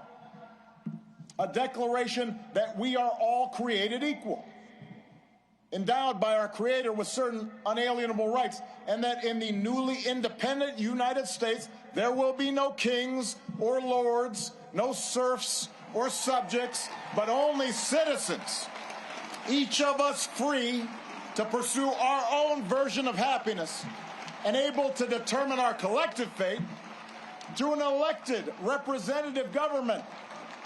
It had not been done. And because it hadn't been done before, the success of this experiment was never a given. In forming our union, the founders fell terribly short of the Declaration's promise, leaving slavery intact, allowing states to restrict the franchise to white men who own property. But in drafting a Constitution and a Bill of Rights, they did have the foresight, the genius, to provide us with a framework that allows each generation to make our union more perfect. And over more than 2 centuries, through petitions and protests, marches and strikes, moral appeals from the pulpit, and conversations at the family dinner table, men and women from all walks of life, of every color, every faith, every region, took up the cause of democracy and made it their own, until we, the people, came to include not just some of us, but all of us.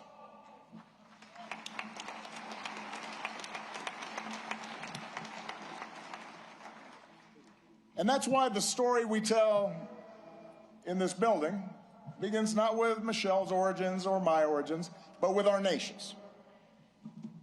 With a founding era print of the Declaration of Independence, and a pen and ink stand used by Frederick Douglass, Lincoln's Bible, and a pamphlet by Ida B. Wells, suffragist buttons, and a hard hat worn by FDR's Labor Secretary, Francis Perkins. And it's why the exhibits here focus not just on policies, but on the shared values that make democracy possible. A belief in the intrinsic dignity and worth of all people, and that no one is above the law or beneath its protection. A belief in checks and balances in our government and an accountability that comes with an independent judiciary and a robust free press. A belief that our military and law enforcement owe allegiance not to any president or political party, but to the people and our Constitution. A belief in the peaceful transfer of power after the people have spoken in fair and free elections, recognizing that in a large, complicated society like ours, no group or faction gets its way 100% of the time.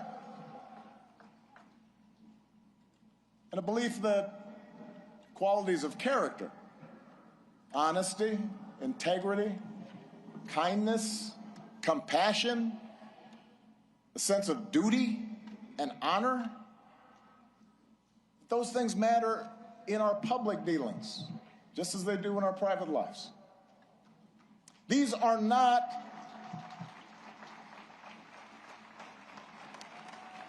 these are the values and traditions I believe in. And they are not Republican or Democratic values. They're American values we can all share, regardless of party. Values every president here today, as different as we are, has tried our best to uphold. Values that John McCain and Mitt Romney believed in, no less than I did. It is our greatest inheritance, the story of America at its best, because it reflects a basic faith in the decency of our fellow citizens and the possibility that, despite all of our differences, we can see each other and understand one another and make common cause together.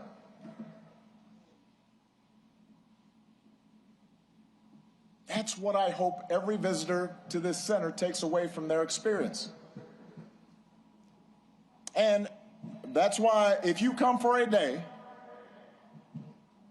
and you don't have time to see everything, I would urge you to skip the clips of my speeches. You have heard them all before. In favor of the stories of those ordinary citizens who helped make that change happen. The cancer survivor who feared rising premiums would force her out of her home and was brave enough to speak out about it. She's why we pushed so hard for health care reform. The small business owner trying to keep the lights on. The teenage girl who told me she was worried her dad might lose his job in the auto crisis. They're why we focus so relentlessly on pulling our economy back from the Great Recession. The wounded warrior overcoming debilitating injuries. The gay Air Force major serving her country even when forced to hide who she was.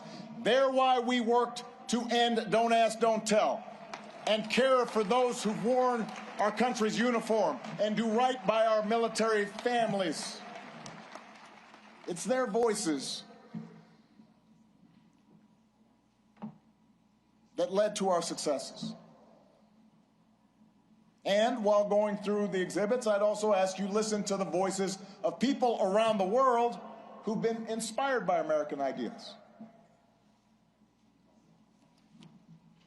Yes, America has made its share of foreign policy mistakes. Our actions have not always matched our rhetoric. We've learned that we can't solve every conflict or stop every atrocity around the globe, but at our best, the United States has been an undeniable force for good in the world. And what I heard on every continent as president is that when American foreign policy lives up to our highest ideals, when we champion human rights and democracy and the sound stewardship of our planet, when we take the lead in eradicating disease and feeding the hungry and educating children, when we encourage cooperation between nations, instead of trying to dominate and bully and squeeze every advantage just because we can.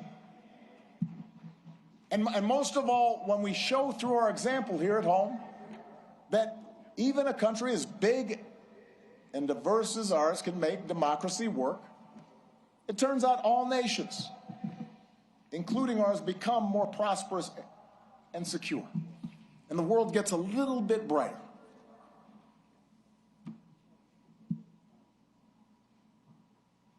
I recognize it's been almost a decade since I left office. In that time, we have lived through more war and a terrible pandemic, economic disruptions, mass protests, backlash against mass protests, political conflicts that have shaken the very foundation of our democracy. We've witnessed a technological revolution that promises remarkable discoveries, could revolutionize medicine,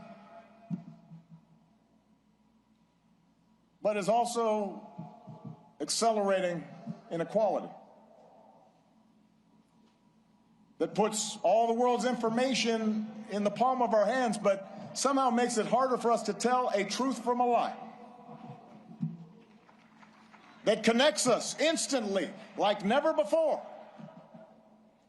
even as it makes us more distrustful and more withdrawn and more fearful and more isolated from each other. It's a lot. For millions of people in this country and around the world, the future feels uncertain, the ground unstable beneath our feet. And as algorithms keep feeding us a steady stream of distraction and outrage, as only the loudest, most extreme voices get attention, fanning our prejudices, appealing to our basest, most tribal instincts, it's tempting to give in to cynicism and even despair, to stop trying. We start thinking that appeals to democracy and civic participation are corny and old-fashioned and boring and naive. That the very idea of working on behalf of the common good is a sucker's bet.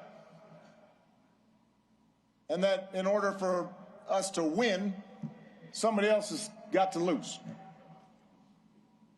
I get it. I am not immune to anger or doubt.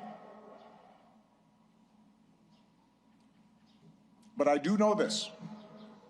When we lose faith in each other, when we stop believing that voting matters, that citizenship matters, that our collective voices matter, that how we treat each other no longer matters, then we give away our power to decide our own futures. We open the door to the most ruthless, or the most careless, or the most fearful among us, who see some groups and some people as more equal than others, and see government as nothing more than a way to divvy up the spoils and punish enemies and keep those who are different in their place.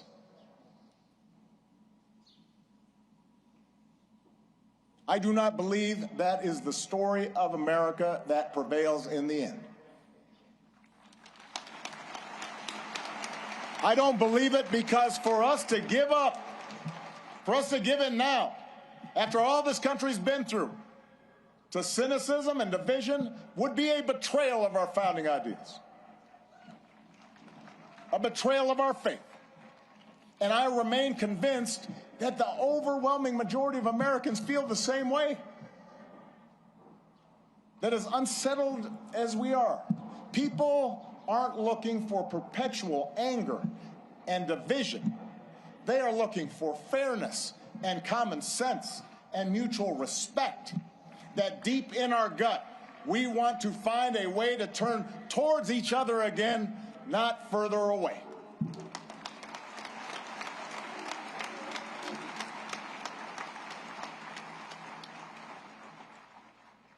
I believe this because I've seen it all across our country. In cities that have worked together to reclaim their streets from crime, in rural communities that have rebuilt their economy, in businesses that are finding new ways to make housing affordable, in those ordinary people in the Twin Cities who brave frigid temperatures, risk their own safety, standing shoulder to shoulder to look out for their neighbors and sometimes look out for strangers because they knew that was the right thing to do. I've seen it.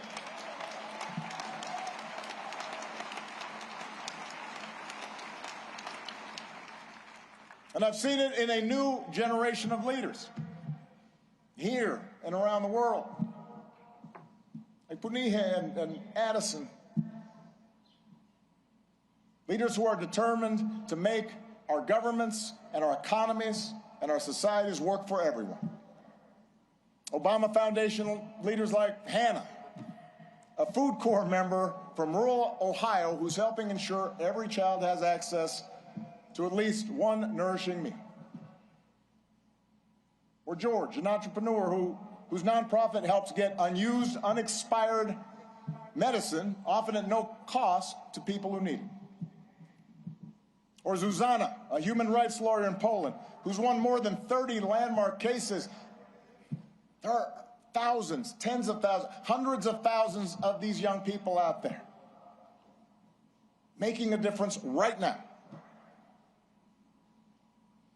And this center is devoted to lifting up their stories, giving them the tools and support they need to expand their impact. For while our work is nonpartisan, we are not values neutral. We have a point of view.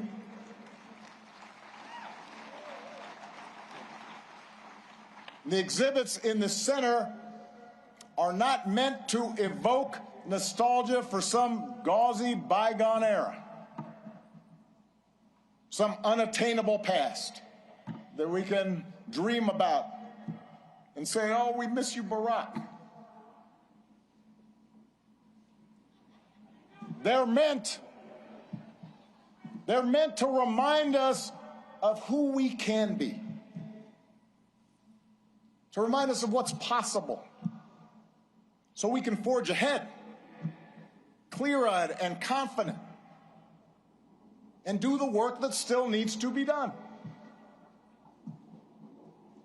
We can learn from the past, but America's story isn't frozen in the past.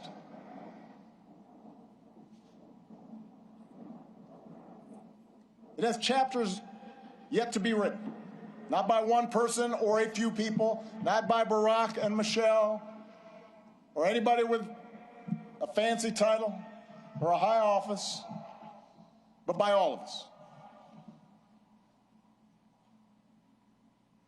You know, one of the things a lot of presidential libraries now have in common is a replica of the Oval Office.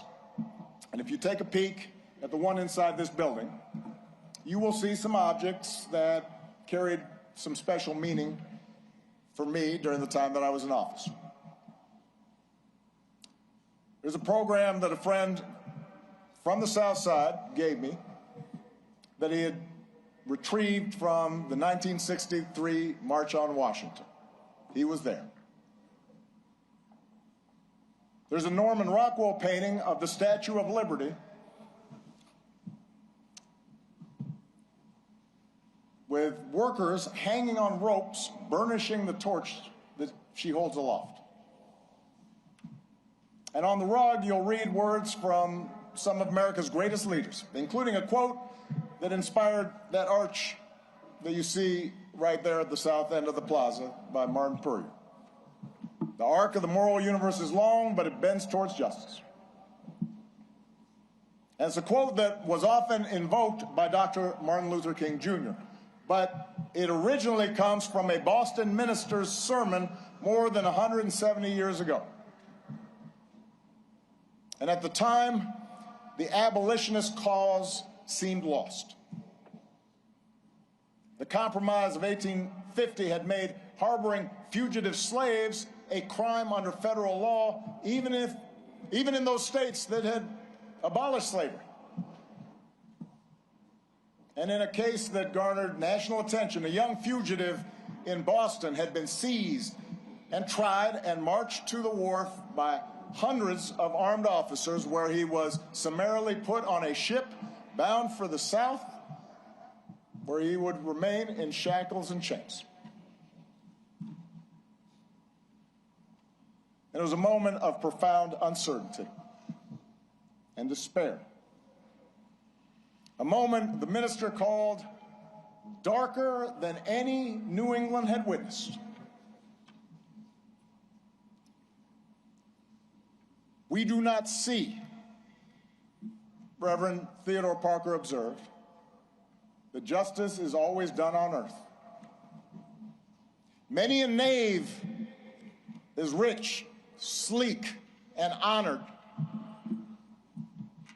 while the just man is poor, hated, and in torment. I do not pretend, the preacher said, to understand the moral universe. The arc is a long one. My eye reaches but little ways. I cannot calculate the curve and complete the figure by the experience of sight. I can divine it by conscience. But from what I see, I am sure it bends towards justice. The good Reverend was under no illusions about the perils and obstacles facing the abolitionist cause. His words offered no easy answers, no comforting assurances that he or his congregation would live to see the progress they so desperately sought.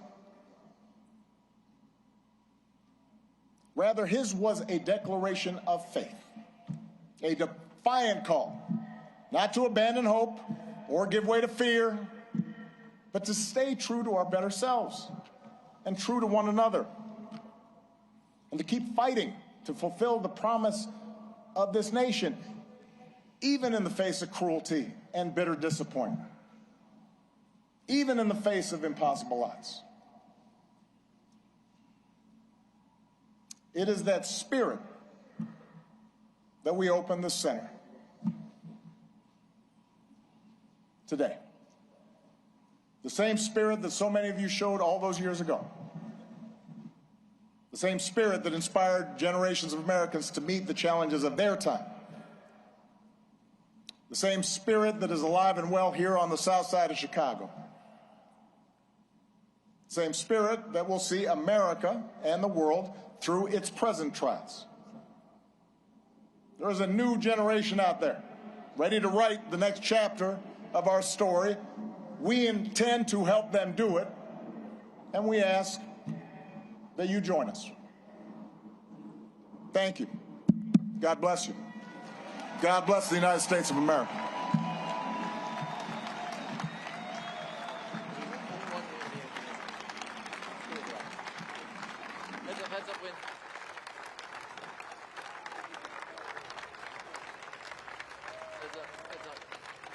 Yeah, he's not done.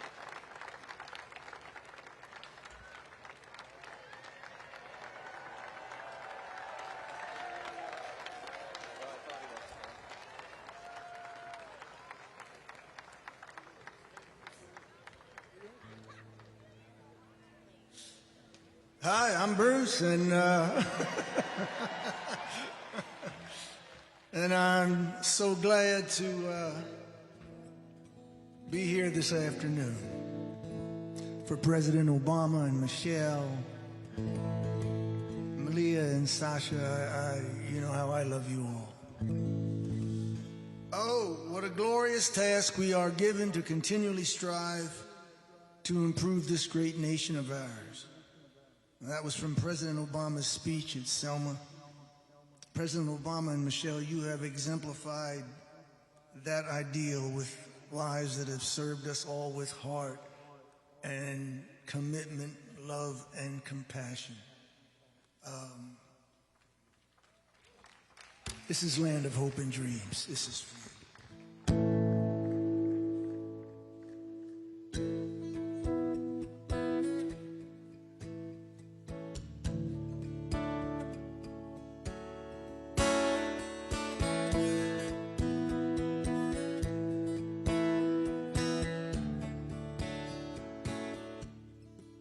Grab your ticket and your suitcase. Thunder's rolling down this track. You don't know where you're going now, but you know you won't be back.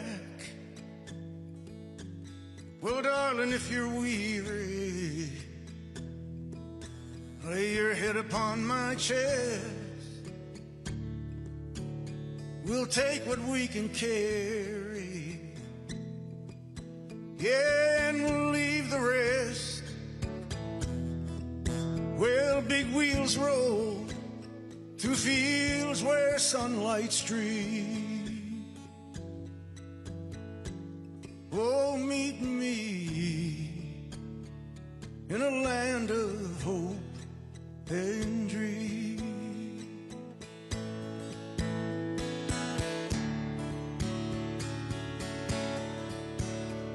Yeah, well, I will provide for you when I'll stand by your side. You'll need a good companion now, all for this part of the ride. Yeah, leave behind your sorrows. Let this day be the last. 'Cause tomorrow there'll be sunshine, and all this darkness past. Big wheels roll through fields where sunlight streams.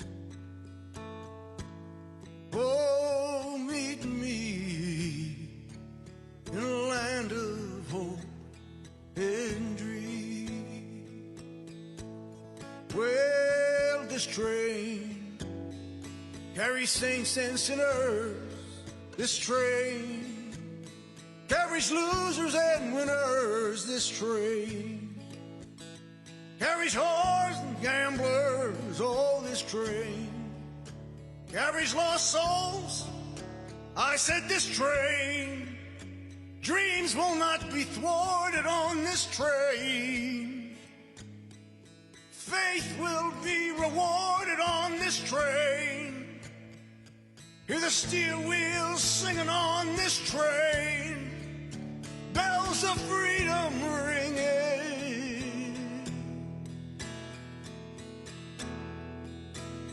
Well, big wheels roll through fields where sunlight streams.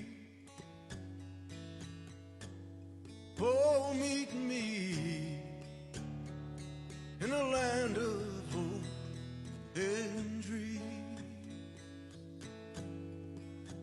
Oh, meet me in a land of hope and dreams. Oh, meet me in a land of hope and dreams.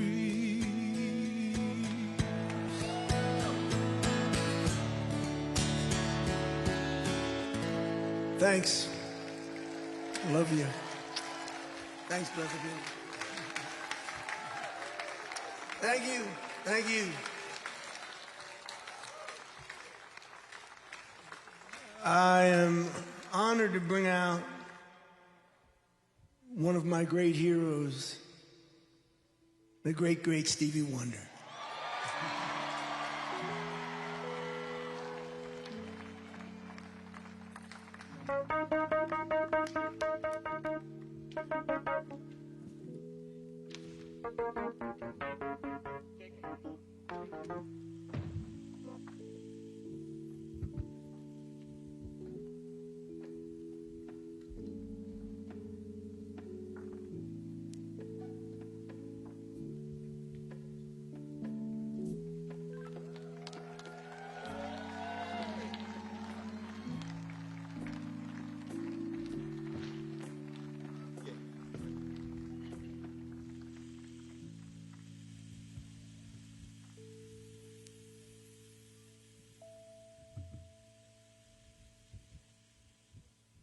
It is truly that I give all praise to God for this moment. For me, it's the perfect circle. And I will, before I leave the stage, explain to you why I say that. But right now, we're going to do some music. Are you ready? Let's get it.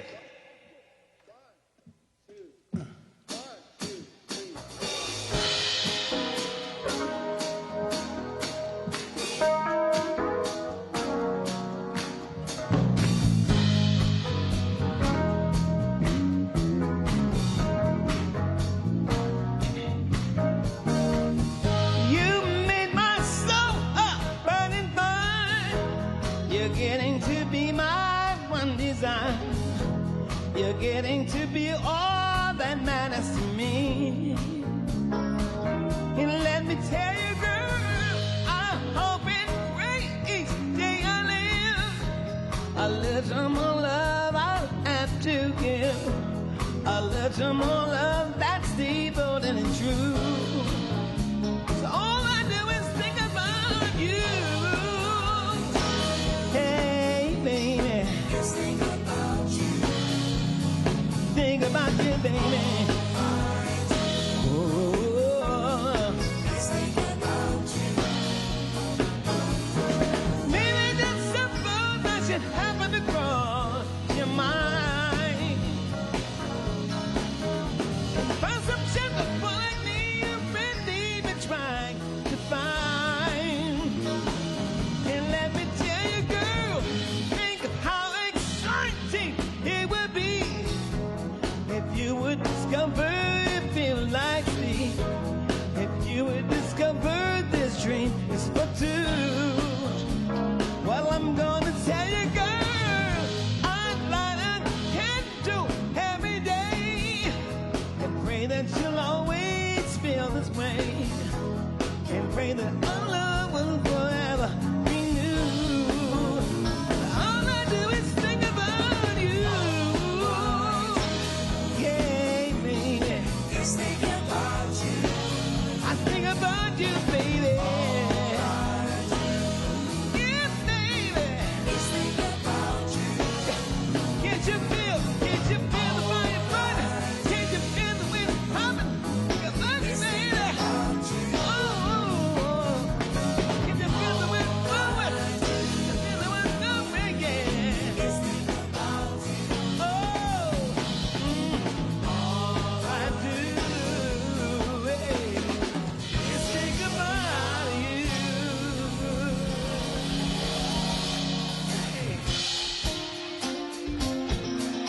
That's our song. Ha! I got full of wind, stays too long. I'm wondering if your love's still strong. Ooh, baby. Here I am, I'm still delivered. I'm yours. And that time I went and said goodbye. Now I'm back, I'm not ashamed to cry. Ooh, baby.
I want to share with you all something that you need to know. In 2004, I had the pleasure of having my friend Steve McKeever come to Wonderland Studios. And he said to me, there's someone named Barack Obama who wants to ask you to run. No, I'm sorry. He asked me to have you possibly come and do a performance as he's running for senator. So I said, so bring him down. Let's do it. So he came down, it was him and Barack. I remember we sat in front of the studio in Wonderland. He was talking and we had some words to say. I think he was saying, let me try to get Michelle on the phone. It never happened, I don't know. But we were talking and we kept talking and he said, yeah, I would love for you to come. I said, it would be my joy to come to support you. I said, but you know what? If I'm talking to you in my spirit, because here I'm telling you something that's not political, but it's spiritual. I said, in my spirit, I know that you're running to be a senator, but I'm seeing you as being a president. I said, let's pray on it. And so we prayed on it. And now we see what fear, faith without fear, and faith living in truth, and understanding that the spirit is that we have to follow that spirit of positivity. Because I believed it, I knew it, I imagined it then. Now we are celebrating it. President Barack Obama.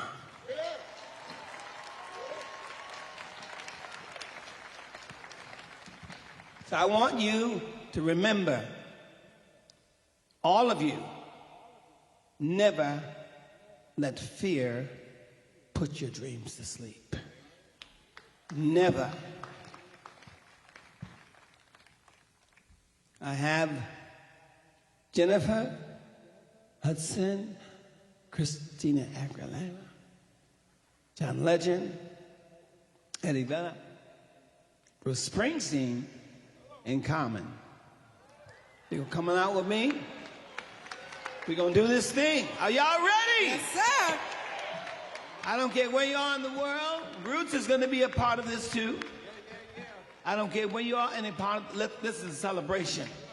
Because I knew, and we knew in the spirit, that positivity was going to win. Are y'all ready? Yeah. Are y'all ready?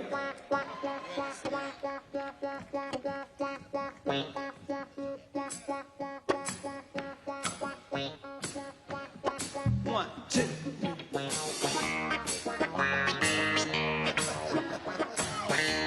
It might be changed.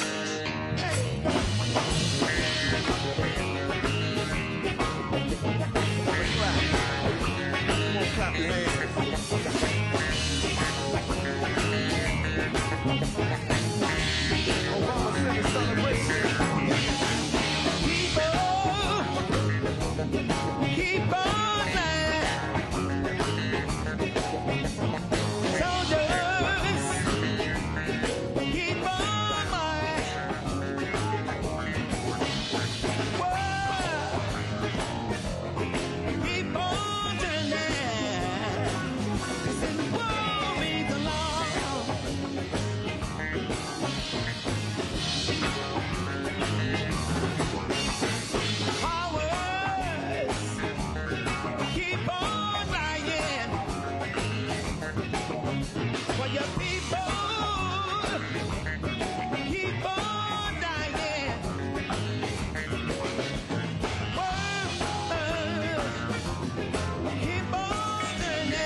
Keep on loving, yeah.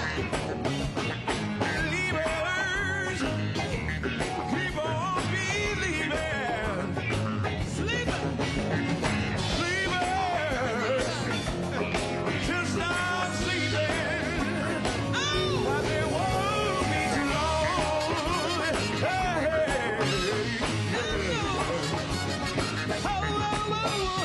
I'm so done running, let me try again. 'Cause I left my life and then my whole world again. So sorry, man, I'm a man and I'm gonna keep on trying till I reach my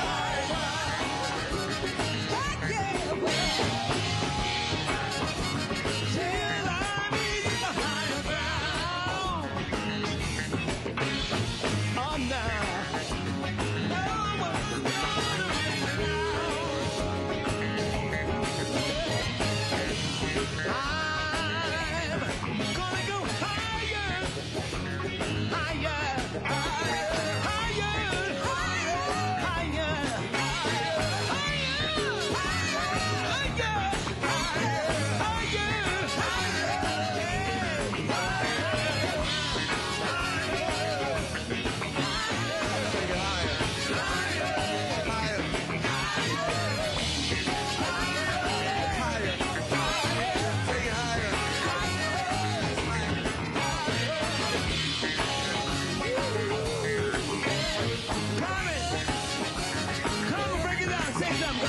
Break it down, y'all. We can take it under. I'm on stage with my man Stevie Wonder. This is how it is, Southside 87. On stage with Jennifer Hudson and John Legend. This is how it be in the center. Obama Center. It's colder than winter. So beautiful. So beautiful. What I can do, check it out, it's usual.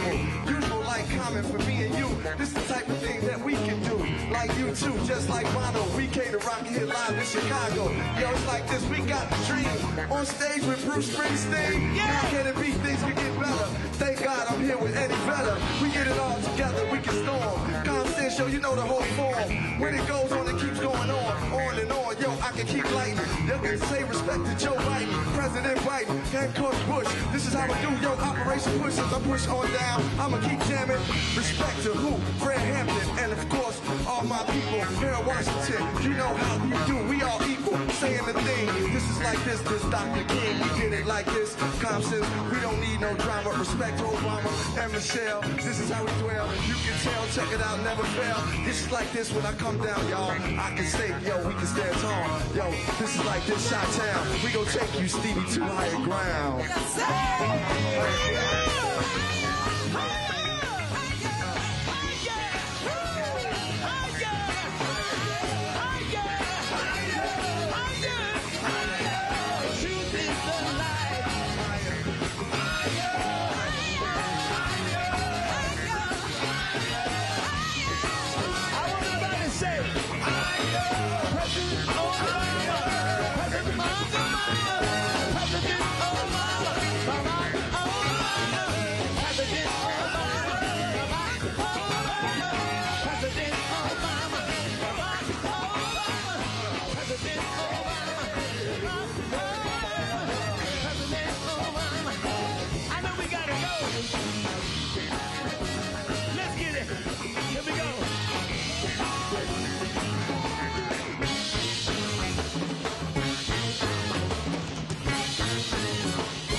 Stevie Wonder!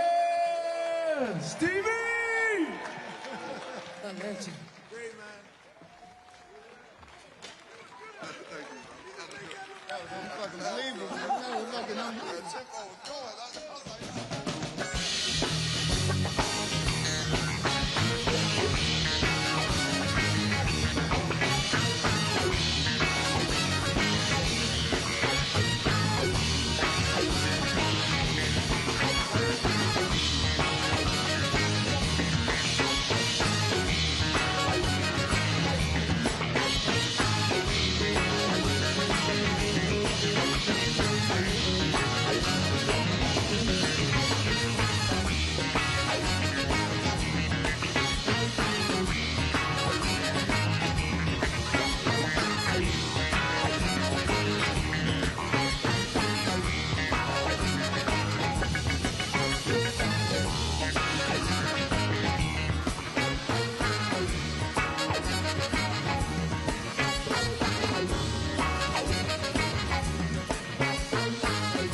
Thank you for joining us today.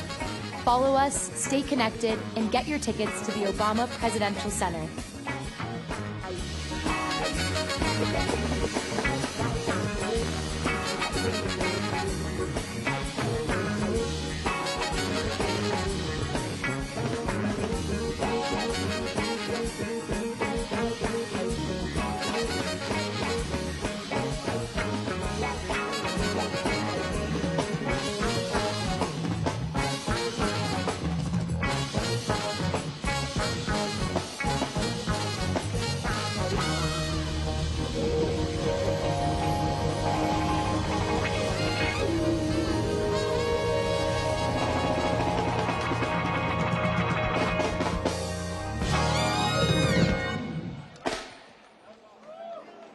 My granddaughter.